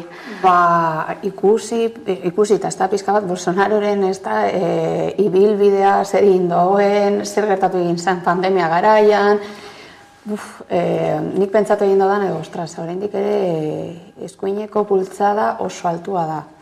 Zen eta hor bai zeuden faktore guztiak Bolsonaro berriro ez ateratzeko, ipintzen zan, ikuspegi guztia Lulan, eta egia da, hor egon dala eta, klaro, bai, irabaziak egon dire, baina justo dauz, eta bigarren ez da, buelta honetan nik pentsatu egin dodan edo, ostras, zen, eskuineko bultzada, eta begira zenbat gauza gertatu egin diren, ezta? Eta askotan hitz egin dugu hemen, ezta? Zer gertatzen ari dan, eskerreko, ezta, perspektiba horrekean, eta zergaitik ez dan heltzen jendarteari ikusita, batez ere Bolsonaroren kasuan, gertatu egin diren, hainbat ekitaldi, ekintza, guztiz, ezta, eskubide, egon dira mila adibide eta oraindik ere begia zen justu, egon dira emaitzak. Orduan, bai, irakurketan niretzako ez da izan, bai sorpresa moduan hartu egin dut, eta nire bultzada, bat izte Latinamerikakoa izan, bueno, igual, Brasil, igual, buelta ematen du, eta iraultza bat egon alda, ez da, leku horretan, baina ikusi egin dugu ez dela indestarako izan. Carlos, eraz pimarratuko zenukezuk? Uste dute, bueno, izugarria dela, ez, Bolsonaroak izan dituen emaitzak, hala ere, posgarria da ikustea, Lulak ere, ez, berri lortu duela bigarren itzulira pasatzea, beraz, badu esperientzia, 2002an eta 2007an ere bai bigarren bueltaren zen, eta uste dut baduela esperientzia handia kudeatzeko oraingo goera eta lortzeko hurrengo bueltan gehiengoa. Eta, bueno, horre azpimarratzea ez, horrekin batera ere bai, Brasil gehitzen dela Latinoamerikan egoten ari diren aldaketa horietara, Kolombian eta Txile eta beste herrialdetan.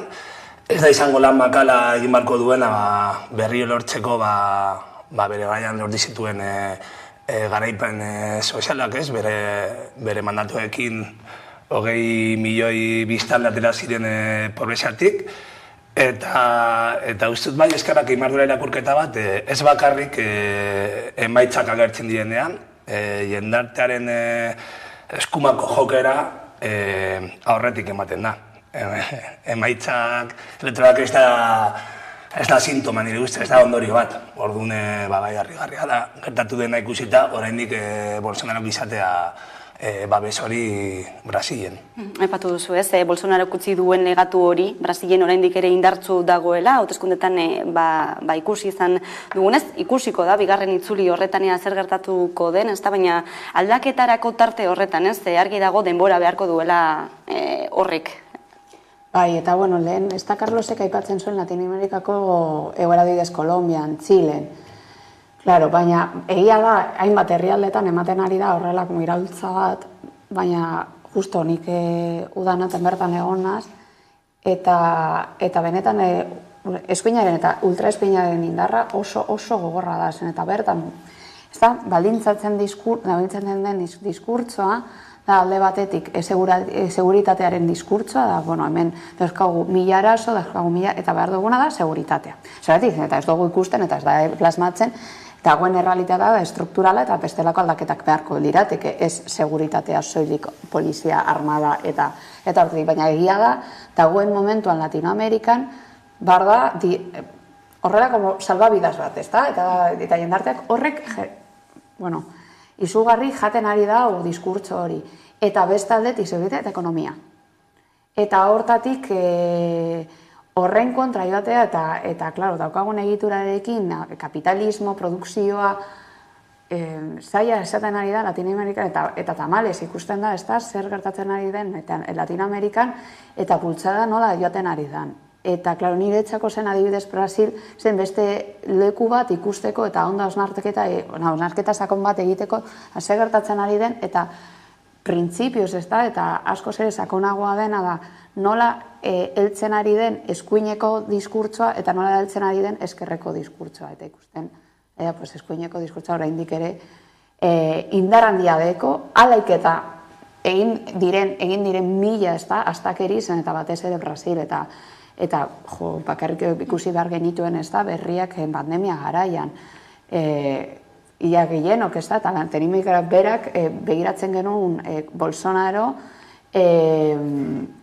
zeukan diskurtso makiabeliko baitare horrekin lotuta. Eta honekin baitare lotu, Elizak daukan poterea baitare horleku horietan. Eta albidetzen dira, horrelako diskurtso, bai Elizakoa, katolikoak, eta hor bertan indar handia deko, eta nola erabiltzen ari dote bai demagogia bat erabilita, eta gauza bat espiritualitatea, nola bizitzen dozun espiritualitatea, eta gero nola erabiltzen ari den, ez da katolizismo hori, ez da sutsu hori, batez ere hainbat aginte dien bitarte, oza, bidez Latinoamerikako hainbat lekutan. Eta gerian gelditu da ere nola dagoen gizartea polarizatua, ez da? Ia erdi eta erdi izan direla emaitzak, nahiko esanguratsua dena baita ere, ez? Batez ere kontuan izan da Bolsonaroren legatuaren taletako bat izan dela, hori ekonomiaren alorrean izan diren ondorio horiek, desparekotasunak handitu egin direla, ez? Eta estik esaten zuenaren hildotik, ez? Norantza bideratu da frustrazio hori edo ziurgabetasun hori edo zein da zure ustez gertatzen ari denaren argazki hori? Ez, nik bat natore normalean, egia da gu kanpotik ikusten dugunean, ez? Inkluso sistema berak jarri zuen kolokan Bolsonaro momentu batean, kolokan jarri zuen bere gaitasuna gobernatzeko herrialdea, eta kanpotik ematen zuen, emaitzak izango zirela askoz txikiagoak, baina egia esan ikusten dute olako egoeretan, incertidumbreko garaietan da horrela, irikitzen dela aukerare eskumako ideologiak eta eskumako erantzunak ere errotzeko ere jendartean. Estik aipatu du Elizaren papera, aipatu behar ere indar armatuen papera ere Brasilen, inkluso,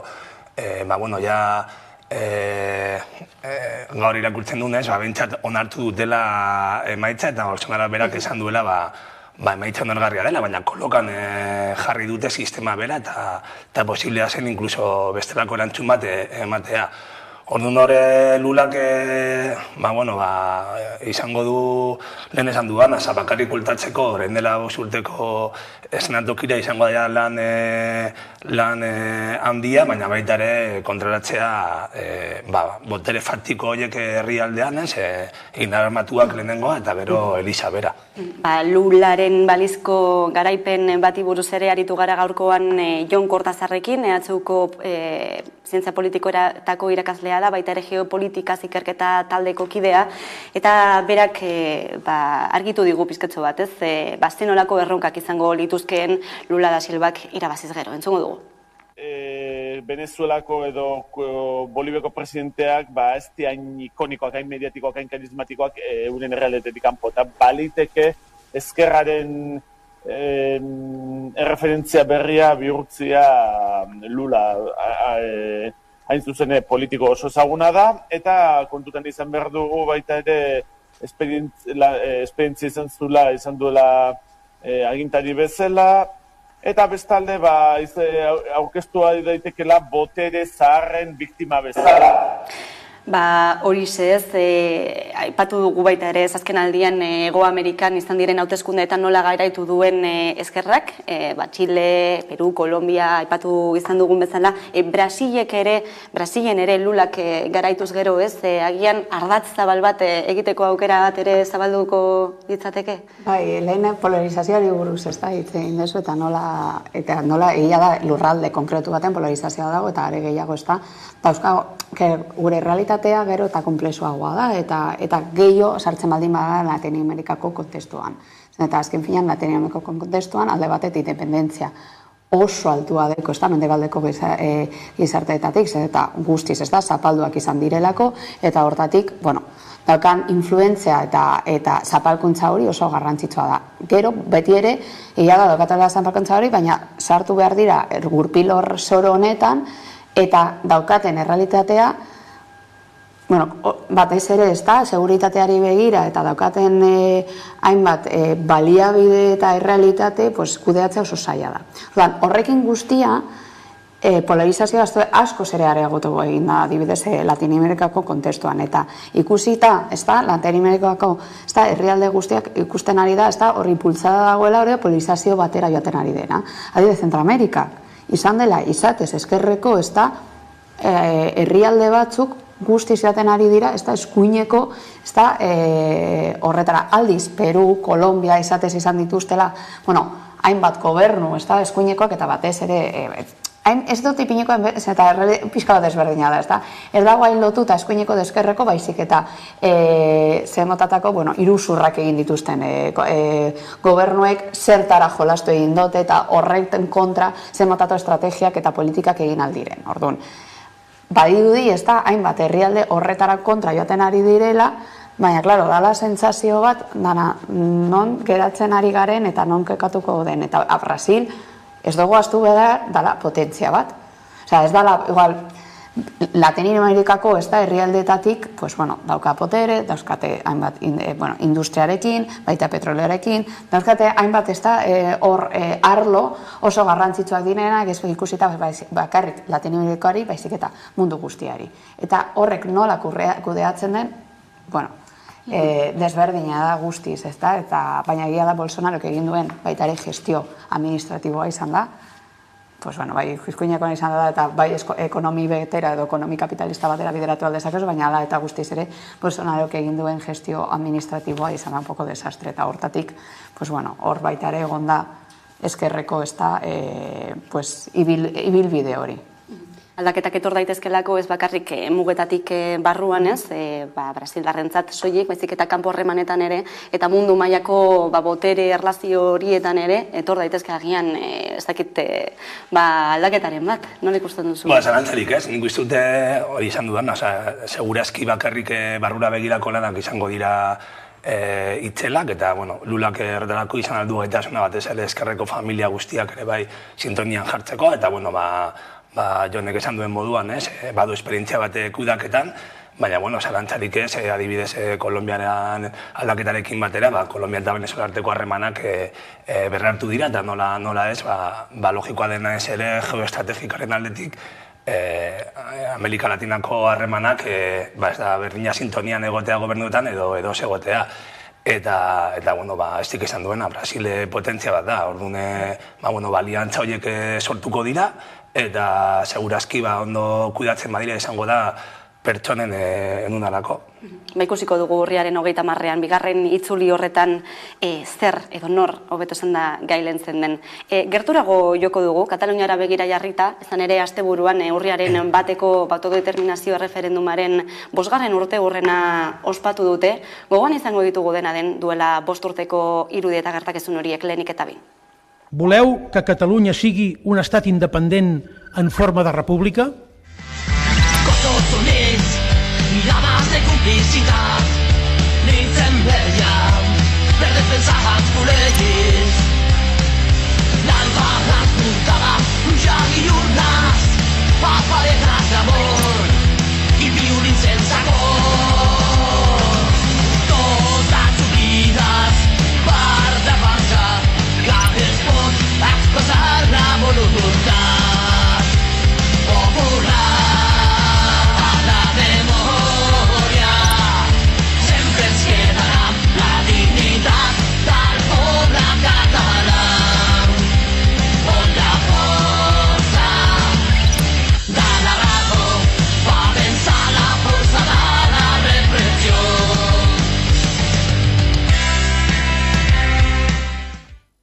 Bost urte dagoeneko azkar ezaten da, ez? Nola igarotzen den denbora. Eta zenbat aldatu diren gauzak, ez? Zena nodri ateratzen duzue, 5 urteren ostean? Nik uste dute justo 5 urte eta gaur ere da grebaren urterrena. Hori, ez da normalean jasotzen, baina konzen ere greba orokor bat Katalunian. Nik uste dute, lehenengo ere, jakitea lehenengo ondorien moduan, segurazki mobilizazio zikloak holan ere direla, ezin da mantendu tentzio bat kalean iraunkorki, eta nik uste dut ere, orain dela ere momentua, edo beharko dute denbora bat ere berriro kaleak aktibatzeko, instituzioetan egiten den lana kaleekin sinkronizatzeko, eta lidergo berriak, segurazki, ezinak izango alderdien lidergoa bakarrik, lidergo horiek sozialak berriro martxan jartzeko. Eta batez ere, hori uste dute Kataluniako jendartari dagokiola, eta behintzat Euskal Herritik ere nik uste dut ere gure autokritika egitea, edo, nik uste dut momentu horretan, ezen duela asmatu, gu ere hemendik sinkronizazio edo akompainamendu prozesu bat abiatzen. Elkartasun ekimenak egon ziren nola ez, eta jende asko joan zen dara, eta salaketak, eta hori guztia egon zen. Baina indar mobilizazioi begira, nik esango nuke pentsat Euskal Herrian, eta estatuan gutxiago, ez zela egon akompainamendu gehiagirik Ba, ez dakit, hor gertatzen ari zenari, bestelako bultzada bat edo emateko, edo ez dakit, bigarren frontea, edo hori ere bai beste modu batean lantzeko. Uste dute nik holan bizi izan duen, eta uste dut oraindik gaudela begira. Ez dizuk nola ikusten ari zara politika alorrak batez ere hartzen ari duen norabide hori izan ere asteburuan milaka pertsona kalera atera ziren, baina agerian gelditu zen, ez? Azken egunotako albistekin batera, ez? Alderdi politiko instituzionalen arteko tirabira horiek, desadostasun horiek, baina herritarren artekoak ere. Bai, nik justo hori nengoen irudiak ikusten, eta nego goratzen dut justo 2017an, zer egiten ari nintzen, justo tesia amaitzen, eta nengoen momentu baten niretzako zelako, berdin zer gertatzen ari Katalunia, hau amaitu egin behar dut.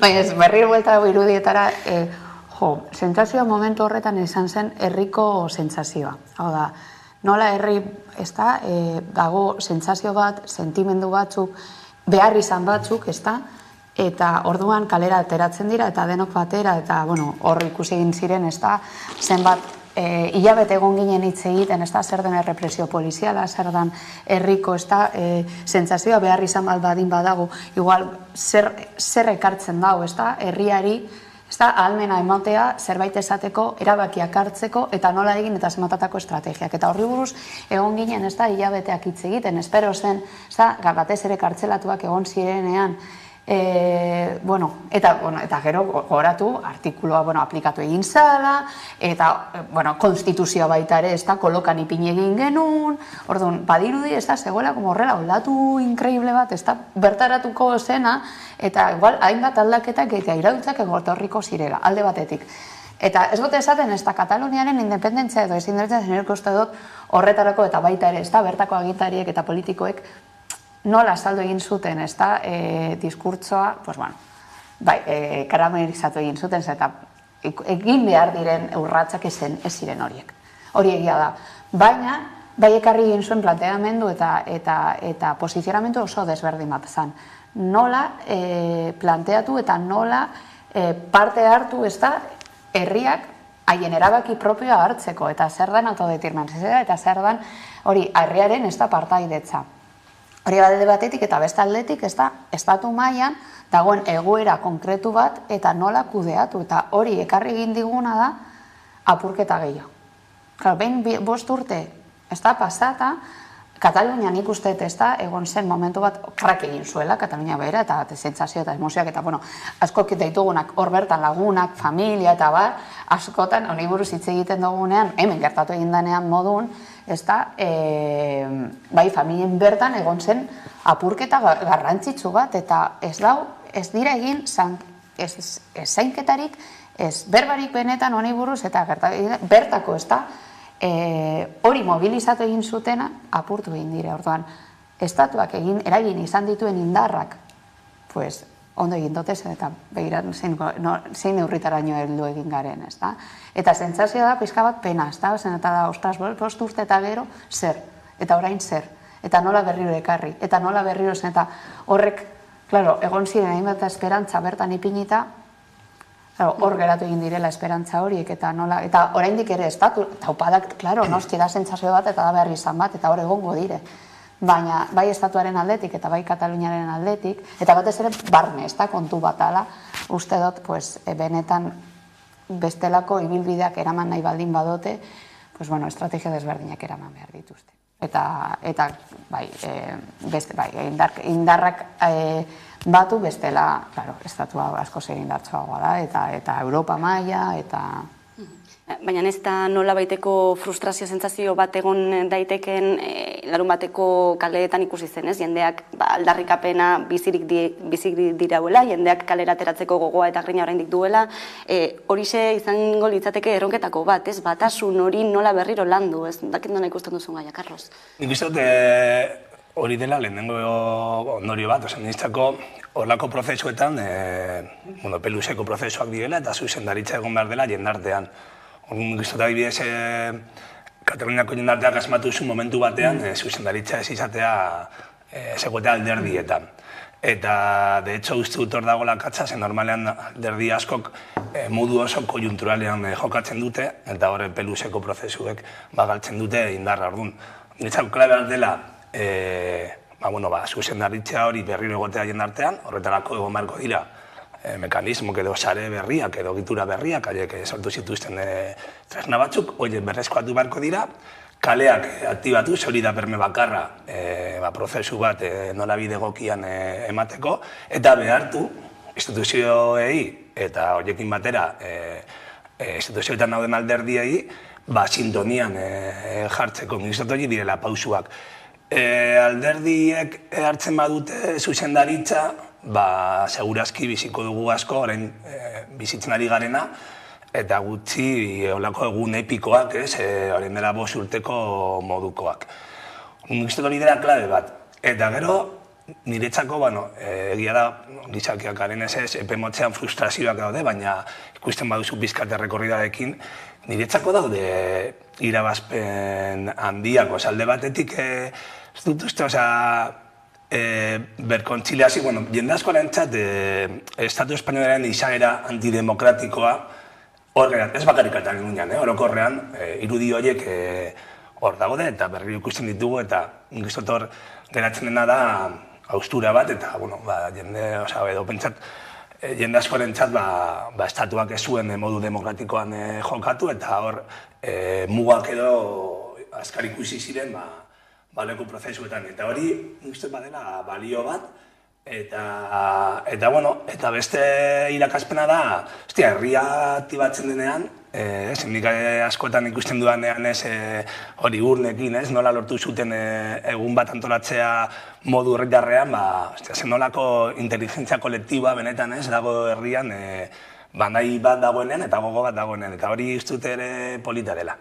Mezu eta positibo eta alde horrekin geldituko gara. Beste batzuk ere jorratu beharko ditugulako gaurkoan, gurera etorrita arlo sozioekonomikoari begira jarriko gara, aspalditik ez du da aurretik esaten zigutelako, negua, udazkena gogorra etorriko zela, etorriko denaz, kontu zibili behar garela, baina agian dagoeneko bertan dugu, edo aspalditik ere badute bertan askok eta askok, ez dizer uste duzu? Bai, zenbat, nik honi buruz hitz egiterakoan da, zenbat hilabete daramagu honi buruz ez da berba egiten, eta batzutan betzaten dut.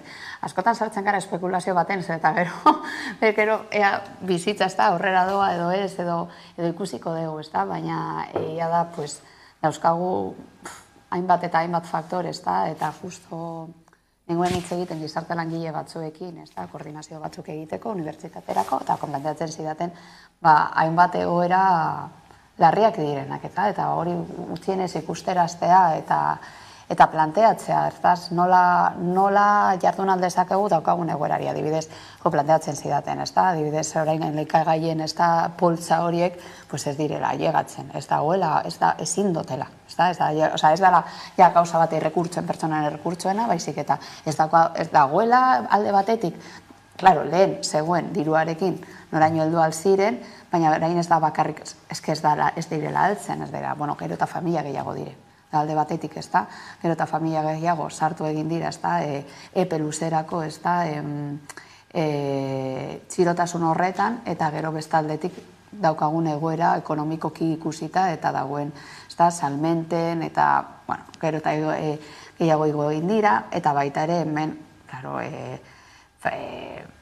gasolinaren egoera eragin egin dau gureku guztietara, eta hori ikusi egin dugu zer den kontsumo eredu horretan non sartzen dugu eta zein konektatuta dagoen guztia, eta horrekin batera, transporte publikoa, dana igo dau, eta horrek eragin du, ez dakit orain justo, momentu honetan, eta orain baino lehenago, baina egia da, beti, uda eta gero, normalean lanpostuak jeiste egiten dira, eta hainbat sektore, udako sektoreak direla, eta ikusiko dugu, nola paseko dugu batez ere negua. Eta egoera honetan asko hitz egiten da, sindikatuen aldetik edo pentsiodunen aldetik soldaten igoeraz, pentsioen igoeraz, baina zer gertatzen da diru laguntzekin? Diru laguntzekin gaur egun beharrezkoak dira, ez dik izan duena, lehen pobreak zirenak gaur egun pobreagoak dira. Eta gure sistema ekonomiko honetan pertsonen baldintza minimoak edo duinak ez daude bermatuta. Ez badago atzean instituzio bat edo egitura bat administratiboa orekatzeko edo horren erreskatean juteko, ezin da mantendu sistema bera, egunero handi pentsat ateratzen ez etxetik eta ikusten dut Bilbon, nire osoan dago jendea kalean lo egiten. Hori da gure realitatea. Orduan, momentu honetan, estatuak daukan aukera bakarra horrekatzeko konflikto soziala da diru laguntzekin pixka bat leguntzea egoera hori. Ez bakarrik diru laguntza zuzenak zahargarrinentzat, baizik eta ari gara ikusten, orain garraio publikoan eta garraio pribatuan ere bai, autopistak ere, guztia. Niretzako horrek badure bai epemuga bat, eredua bera dago kolokan. Eredua hau ez da jasangarria, bizitzarako, ez da jasangarria. Egin duguna da, hori, saiatu ez, guztiok goberantetan ailegatzen garenean eskatzen dugu mesedez interbentzio bat publikoa. Baina horrek ere badauka muga bat, ez bada eredua bera aldatzen. Bestela berri guratuko gara, goera ez justu batera. Orduan nik uste erronka dela, berpentsatzea eredua. Eta hori da urrengo hamarkadetako erronka nagusia. Gai honetako beste ardatz nagusietako bat da lanaren prekarietatea, ez? Dagoeneko lan bat, soldatapeko lan bat izateak ez dituela bermatzen oinarrizko lehentasuna. Justo, Carlos, hitz egiten zuen egunean nengoen pentsapen, ez da? Edo Joser dan txirotasuna.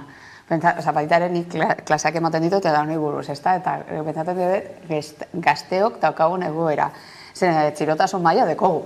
Eta hori realitatea da, zen eta ez bakarrik, ez da, dana, sartu egin behar dugu baita ere, ez da, etxe bizitzaren kontuarena. Zer, eta etxe bizitza orain, alkilerra batera joaten baldin bazara, bueno, ez que, da, imani jaina ezina, eta are gehiago, pentsaten baldin badugu, Bilbo, edo Bilboko, ez da, hurbileko hainbat herrietan. Gai, imagina zeina, orain dagoen alkilerra. Gero dekogu, edo ja eskotzen zara zure bizitza osorako, banku batekin. Claro, jadanik ez da, eramaten digute horrelak sinergia bezala eta hori da, hori sentsazioa, ja eramaten dizute, bai edo bai, hori hipoteka batera joateko. Hau da, sistema pribatu batera. Eta sistema pribatu horretan, gainera dauzkagun baldintzak eta aldeguna, gure, ez da, soldatekin ez da nahikoa. Eta nik ez nahi zain beste sartuko, zen eta gira da, pues bueno, daukadan egoera igual desberdina da, baina bai dauzkadan nire kuadrilla guztia, eta kuadrilla begizia eta, pues, 30 urtegaz, oraindik ere, zure familiarekin bizi egiten, pues oso signifikatibo eta representatiboa da. Horrek eragin egin dituen, ez da, hainbat egoera. Eta, klaro, ja planteatzea umeak izatea, pues, ez como next level, ez da, hau ez da, beti esaten, hau ez da gure momentua, ez da.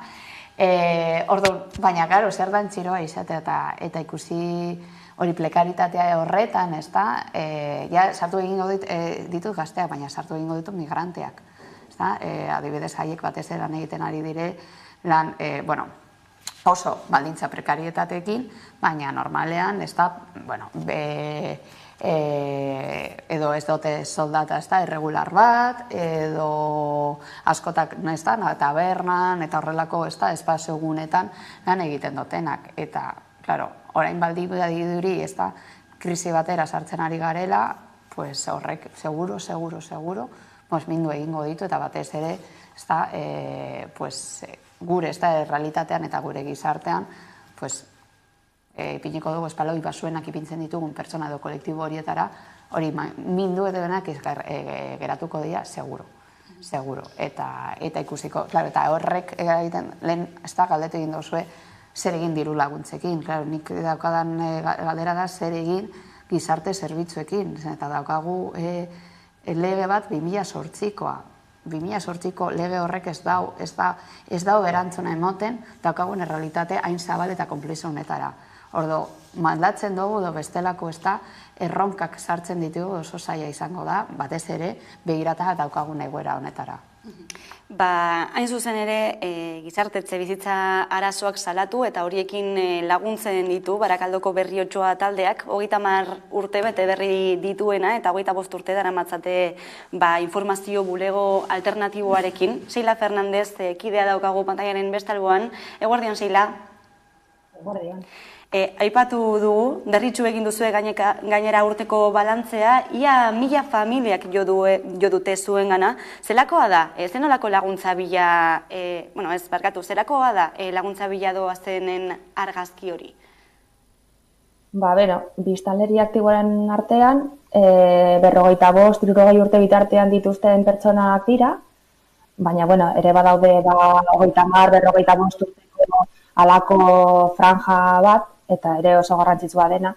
Eta orokorrean enplegu prekaria duten pertsonak dira, 860 aldeko alokairuak ordaintzen dituztenak, hipoteka inflazioa dela eta hilero 200 aldera igo dizkietenak. Orduan, inflazioarekin ikusi dugu, etxebizitzaren arazoa larritu egin dela, naiz eta lehen nahiko larria izan. Hauek etortzen zaizkigun pertsonen 37% dira. Gero badago beste talde ugari bat, pentsiodunen taldea dena, eta Barakaldon daukagun enpleguaren 60% prekarioa denez, hori azkenean eragiten du miseriazko langabe eta erretiro pentsioak.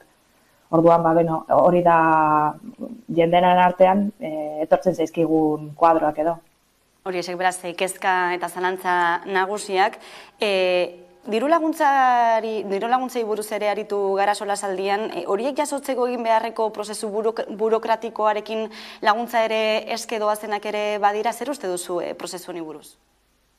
Asko hurbiltzen dira, jakiteko ea ze diru laguntza jaso dezaketen, eguneroko bizitzari aurre egiteko, hipoteka edo alokairua ordaintzeko, agilariaren gana joateko diru laguntzaren bat dagoen, beta aurrekoak edo alako osakidetzak barne hartzen ez dituen baliabideak ziurtatzeko, komunitatearen gastuak ere, ea moduren bat dagoen ordaintzeko.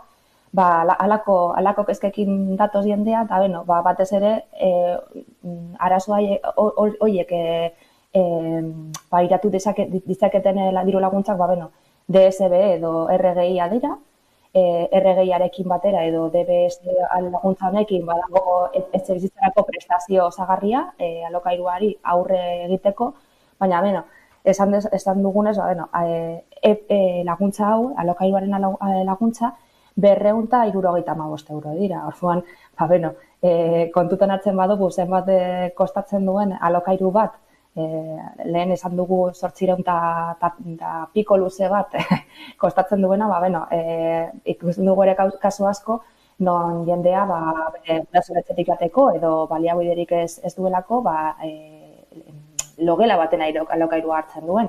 Eta diru laguntza honekin, ezin du ez da logelaren alokairuari aurre egin. Orduan, alako eskakizunekin datoz jendea, eta guk ez egiten diogu laguntza hauei buruz, eta gero ere gizarte larrialdetarako laguntzei buruz, laguntza hauek orokorrean udalek ematen dituzte, eta alako hipoteka, alokairu edo beste motako gastuak ere barne hartzen dituena.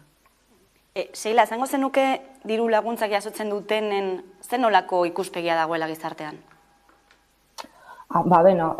Guztiz oso ikuspegi txarra dago. Azkenean, pobrezia oso kriminalizatua dago.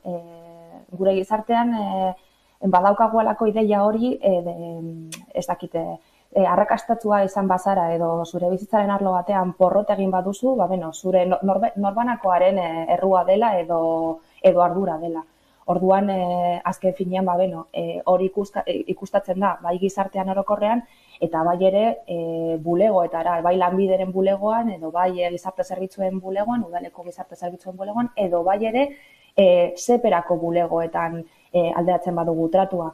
orokorrean lanbidera jotzen dutenek, lan prekaria dute eta modu batean bere lan prekario hori aurre egiteko prestazio bat edo daukaten soldata hori igotzeko prestazio bat eskatzen dute. Gero badago, langabezian dagoen jendea, bere kontratuak direla eta ez duela prestazio edo lan prestazio bat eskuratzeko eskubidea lortu, gero ere badaude, pentsiodunak, ezta? Alderatzen badugu lanbideen bulegoetan ematen den tratua eta zepen ematen den tratua oso desberdina da. Zepera joaten diren pertsonek, orokorrean lan baldintzak, edo lana egin dute epe luze batean, edo gutxi gora bera, lan egonkorrak izan dituzte eta hori dela eta prestazio bat eskuratu aldute, lan prestazio bat eskuratu aldute, eta orduan, zer gertatzen da, horien ikuskera edo ara joaten diren pertsonen ikuskera da, hiritar onargarria zadela, ezta? Baina lanbidera basoaz, halako profilarekin basoaz, ezta? Azkenean ikuskatzen dizuten zure zera da halako parasito soziala zarela, orduan, ez dizute horrela adierazten, baina bai egia dela, mandako tratuan, sentsazio horiekin etortzen dela jendea gure bulegora. Pasila Fernandez Berriotxoak taldeko kide eskerrik asko gaurkoan gurekin izateagatik eta gai guzti hauek gurekin konpartatzeagatik eta segi lanean. Berdin, mila esker zuei ere. Horixe ez, informazio bulego alternatiboa voluntario lanarekin egiten dutena esanguratsua eta garrantzitsua oso, eta aipatzen zuenaren arira, ez? Zen nolako lotura daukan gaur egun zaurgarritasunak estigmarekin, ez? Nik gizarte langilea izanik ez da, hori buruz, bai berba egin behar dugu eta klasean esan gure dut, ez da, eta zer suposatzen den. Eta baita ere nola dauden ez da legeak eraikituta, ez da, eta hartzen badin badugu oinarrizko zerbitzuen edo gizarte zerbitzuen legea, jadanik soilik traba handi bat erroldatuta egon behar bezala, 12 hilabete jarraian, badauzak ez da, egoera batzuk ekarritzen dagoena jadanik da, bai edo bai, egon behar zara paperarekin, eta da profil eta perfil baterako. Horrez egaitik, egin behar dira horrelako ekimenak, zen eta gure ez da, ongizate sistema eta zerbitzu publikoan egon justo horri buruz pentsatan, zen eta ni Berriotxoa ezagutzen dut, Barakaldokoa naizelako, eta horretik badakit zen lan egiten dauen, baina lan hori izatez, izango beharko litzateke ongizeta sistemak ematen dauen, eta ez voluntariotza izanik. Eta are gehiago horrelako lana, da batez ere, gizarte langileok egiten dugun lana, eta da, nora, zenbotatako prestigioa dekogun baitare gizarte arloko ez da langileok. Orduan, lehen aipatzen, ez da, zer ematen digun garrantzia, nola eraikitzen den ongizatea, zer eraikitzen digun gizarte sistema, gizarte berak eta sistema berak, jadanik jadaukagu ikuspuntu bat. Eta ikuspuntu zehatz bat, non esaten dugun gizarte arloko, ez da, erronka guztiak dira bigarren edo hirugarren, hirugarren ipiniko dut, igual, hasta bosgarren prioritatea, ez da, mundu honetan dauzkagu beste prioritatea, baina gizarte arlokoak dira beste batzuk. Eta, klaro, ja noski lan egiten baldin badago, ez da, pertsonekin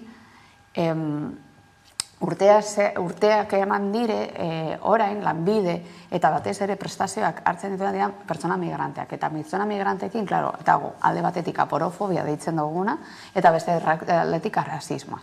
Orduan, orain, momentu honetan zu pertsona txuri eta mendebaldeko izanik, arrazismo eta porofobia hori guztia barneratuta dekogu, eta ematen digun ez da beldurra bakarri bertaratzea eta auzokideek ikustea begira nor joaten den ez da laguntza ezke, interesgarria izango ditzak nola ez da gu mendebaldeko gizartea izanik, nola ikusten garen gu geuk ez da adibidez laguntza horiek eskatzera. Baina beti ere ez da erronka izan da nola ikusten dugu pertsona migrante eta diru gabekoak. Gauza asko lan egingo barko genituzke honekin lotuta. Testu inguru honetan zentralitatea hartu duen arazo larrietako bat, bai, bada etxe bizitzaren alorrekoa, aipatu du Seilak, ez, alokairuak gorantza doa zela bai, baina hipotekak ere, egun batetik bestera, ia 200 euroko igoerak jasatzen ari direla, Euriborraren ondorioz, eta basakontzen ari dela, ez, etxe bizitzaren arazoa, Carlos. Justo balarrebak behitu dit esan ez honeko laragoia igoko diola. Hipoteka bai, zer egin momentu honetan ja. Zago gauza handirik.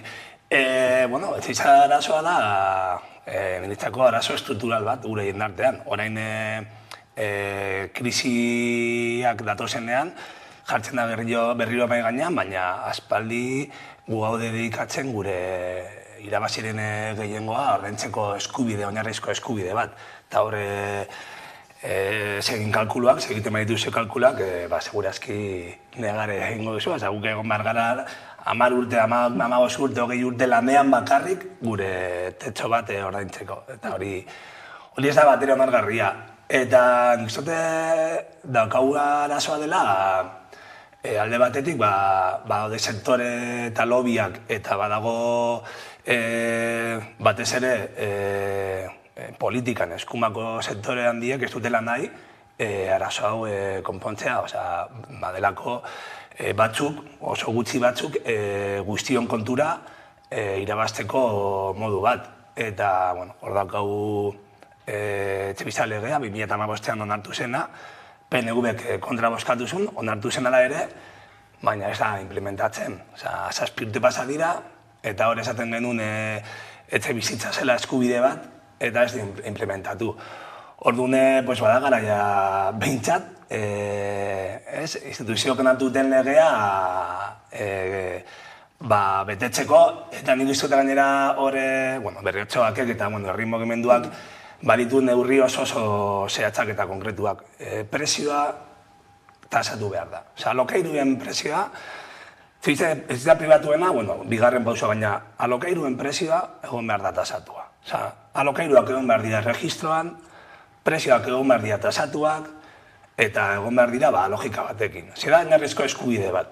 Eta hortik aurrera, hasi gaitezkitze egiten, diru laguntzak bai, holan, baldin badago markatuaren logikan, ez dago zer egiterik. Eta formulakoa daude. Jada eginda beste lekuetan. Eta ari dira gauzak egiten eta hemen gaude en la kola. Eta uste dut hori dira lehenengo pausua. Alokairuen prezioak, lehenengo, alokairu kontratu guztiak izatea legalak, eta jartzea mekanismoak legalak izateko, eta bigarrena prezio egotea kontrolatuta. Kezka ere kalean ere badago, eta horretarako hain zuzen ere Bilboko kaletara atera gara, jendeari galdetzeko alokairuen eta etxebizitzaren inguruan. Hau esek ezan digutenak.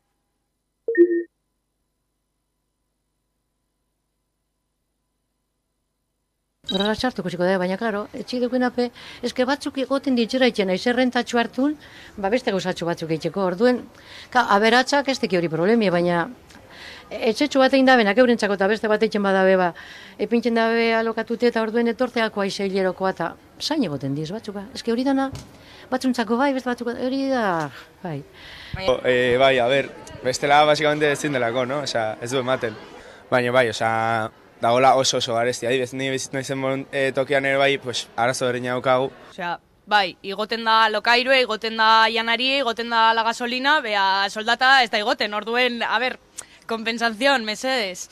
Eta, gero gu joatea kalera, eta esan, bitu, dabil pasetan hau, gurugu ondo bizi, zuo be esarie ondo bizi, orduen, zuo por lo que habéis pasado, que no queráis que nosotros pasemos por lo mismo. Jende asko, holan, banketxera joan, kreditua eskatzen, zerako, metro karratuak, danak, piso patera batien barruan, bizitzen, eta bakoitzak, gela batean gatik, 3 euro eta piko, gela baten gatik, hilabetero, ene maitea. Zailagoa dela lanon bat lortzea, hau da, denok eskatzen dute esperientzia eta lako gauzak, eta azkenan gazteok ez dugu esperientzia eta lortu behar dugu. Eta ez badigute lana emoten, eta ez dugu esperientzia, eta horrezagatik ez digute lana emoten, zirkulo bat da. Orduan, nik uste dut dena dela. Ez dela justu da, benetan. Bai, neurtuta. Peioso presoak, batez ere, ikasleentzat. Ez que alukarioa izango da segun etxieselakoa dan bebai, porque dauz etxe batzuk ez dekena, eta beste batzuk ostera diez, bai metro asko, eta jente besartzen da gehitxua, eta hori bai, neurri bat epini da hori bai, porque gora eta gero zein bida, kalera jombiko da ez que ezin da benak, gitxira bazten da benak. Kaletan ere behintzat kontsentzua ere badago, ez? Alokairuen edo etxe bizitzaren prezioari muga bat jartzearen kontsentsu hori, bestela, ez? Ignorantzagoa. Dekogu horbileko talen Kataluniari begirak geuden, pues begiratu aldezakegu berriro Kataluniari, eta berdin gertatu egin zen, batez ere turismoan, zen eta Kataluniaren ez da, eta konkretuki Bartzelonako egoera asko larritzen hasi zen, batez ere hori turismo, Airbnb, eta horrelako ekintzekin eta plataformekin. Berdin gertatu egingo beharko da, eta espekulazioari eta batez ere sistema pribatueri ez badiogu, eta hor dago, zentzen ongizate sistema, jardun ala ez jardun, eta lehen Carlosek aipatzen zuen EAJ-ak, daukan erantzukizuna honetan, egia da, hainbat sektorei eman diela, sartu eta sartu alzara nahi duzunera arte. Edo, espekulazioa da sistema pribatua kontrolatzen dugu edo egingo dutena, eta baita ere begirata ez da pika bat gure burueriz, eta alkilerrak askotan guk geuk ipintzen dugu alkilerra, baina da, ikusi behar dugu zein da merkatua, eta merkatua gero eta goruntz eta gehiagora joaten da, eta lehena ipintzen zen, Bilboko hainbat kale imagina ezina da, batez ere hainbat, ez dugu ez da imaginatzen bertan adibidez alkiler bat bilatzea edo etxe bat erostea, eta hortak zaila da, eta burbuja hau ez badugu gelditzen, eta pintzen ditugu bestelatoko estrategiak, ez dakiz ere egingo dugu, non bizitugu garen, eta bizka bat kontraesankorra, ezin badegu, ordaindu, nola jarraitu, eta gero Carlos berak egin duen konparatiba hau de, egon behar gara, ez da, 20 urte edo 25 edo ez dakiz zenbat urte bakarrik lan egiten etxe bizitza bat izateko, nik pentsatu dut, ostras, egia da, egongo naiz nik lan egiten nire etxe bizitza bat propio bat izateko. Orduan, baina, noraino normalizatu egin dugu egoera, hau. Nik normaltzat jokatu egin dut, hau aurrela dela eta hau horrela izango dela. Orduan, igual baita ere, ez da, atentzioa deitzea, ez da, baita ere, guri, bestelako estrategiak, errebindikazioak sortzeko. Solasaldia amaitzeko minutu gutxi batzuk falta diren honetan, beste albiste kurioso bat edo ikerketa baten ondorio bat azaleratu nahi dizuegu, eta horixe da Reuters institutuak albistei buruz ondorioztatutakoa, eta horixe da, geroz eta jende gehiagok uko egiten diela albisteak irakurtzeari, albisteak ikusteari, nahiago dutela deskonektatu. Horixe zentzazio, horixe bera ere, zuek ere, edo zuen inguruan ikusten duzue badagoela? Bai, nik de hecho badudala olako joera bat, eta gainera horrekoan irakurri nuen, dagoela ere horrekin batera beste tendentzia bat dela oran sare sozialekin, algoritmorekin influentzen dutenez, jasotzen dugun informazioari, aparte guk, deskonektatu, bada, guk nahi dugun informazioa, eskintzen digute guk bilatzen edo interesa dugun, orduan ja sartzen zara zirkulo itxi batean, segurazki izaude, zuk nahi duzun informazioa edo zu moduko pertsonak irakurtzen entzuten, eta gainera, ikerketan izaten duena, pizkat ere deskonexio joera horrekin. Baik, eskatzeko ere izan daitekeen ondorioztapena, ez? Bai, azkartasuna, eta ez da, nahi dugu, orain, momentu honetan, eta azkar, ez da, eta horrek, nola bizi garen baita ere, ez da, modu honetan, eta nik, mundu honetan, eta eitze egiten dugun bitartean edo zein egin, da, como, azkar goaz, bai, egin bardete gauza bat, beste bat, eta, ostras, zein, ez da, produkzio mailan sartzen ari garen, eta horrek baita ere gure itxuretan, ez da, eta ni baita ere, da, como, eta azkenean, ordaitzen dozu, bini aldezakegu hainbat plataforma segurenik asko ordaindu egin dugula, bakarrik hori beste batzuk ez eukitzearren, ez da, eta saltzen gara, ez da, gurpila horretan oso normalizazio guzti zergatiz, eta azkartasuna honetan bizi egiten da golako, eta ez gara paratzen zentratzen, ordainduko dut, ez da, eta, klaro, beti pentsa, 10 euro, bueno, 10 euro, pues ordaintzen dut horregatik, eta, klaro, bezen bat, 10 euro, 10 euro, 10 euro, 10 euro, ordaintzen dugu hainbat plataformen gatik. Bai, horrekin notuta ez, ikerketaren arira libe mimentzak behategiko kideak zioen, ez? Denbora falta ere izan daitekeela albisteetatik iez egiteko, kauzetako bat, baina batez ere osasun mentalean jartzen dela arreta, ez? Saturazioa badagoela, ez dakit zeri egozten dio zuen komunikabideen aldetik, ez? Zen nolako kritikak egin aldiren? Egia da, badakagula gain informazioa, hori zalantzarik ez, eskura dagoelako gaur egun informazioa eta bar. Uste dute gan informazioak egotea ez du esan da kalitatezko informazioa dagoenik, ze normalean zaila da topatzea informazio ona gai batzuen inguruan, eta gero uste dut ere dagoela tendentzia lehen esan duanare bai kontsumitzea nahi duguna, jendea, gero eta gehiago ekiditzen dugu konfliktoa edo elkar ulertzea. Ez dugu denbora inbertitzen beste iritzitako pertsonak irakurtzen, entzuten, eta eroso gaude gure paradigma barruan, eta ez dugu nahi eskaini denbora bestelako irakurketak egiteko, orduan ez dik izan duena. Dena azkar, eta gainera alba da nire ondako, nire tendentziako irakurketak, eta nahi dudana, hobeto. Informazioa, analiziak, iritziak, entretenimendua hori zeden azkentzen dugu Hamaika telebistan, eta ez dakite zuen etxeetara, Bilbo handian heltzen ote den seinalea, batzutan ere seinalearekin arazok izan direlako, baina lasai egon, hemendik aurrera telebista guztietan eta edonon ikusteko aukera izango duzuelako, Smart TV aplikazioaren bitartez, deskargatuko duzuezuek? Eta zorionak, eta badakizten kostatzen den, horretrako aplikazio ateratzea, eta espero dut horrek ekartzea, jende gehiago ikustera, eta jagurpilan sartuta gaudenez, digitalizazioaren aroan beste tanda bat, ez? Bai, errezago.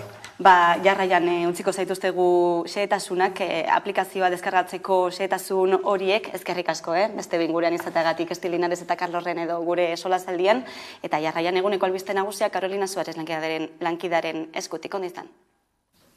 Jauzi digitalari esker, telebista guztietan ikus daiteke aurrerantzean Hamaika telebista. Edozein etxetatik, Hamaika, zuzenean zein nahieran ikusteko aukera ematen digun aplikazioa aurkeztu baitu Hamaikak. Aplikazio hau instalatzeko Google Play plataforman Hamaika bilatu, klikatu, deskargatu eta abian jartzea besterik ez duzue.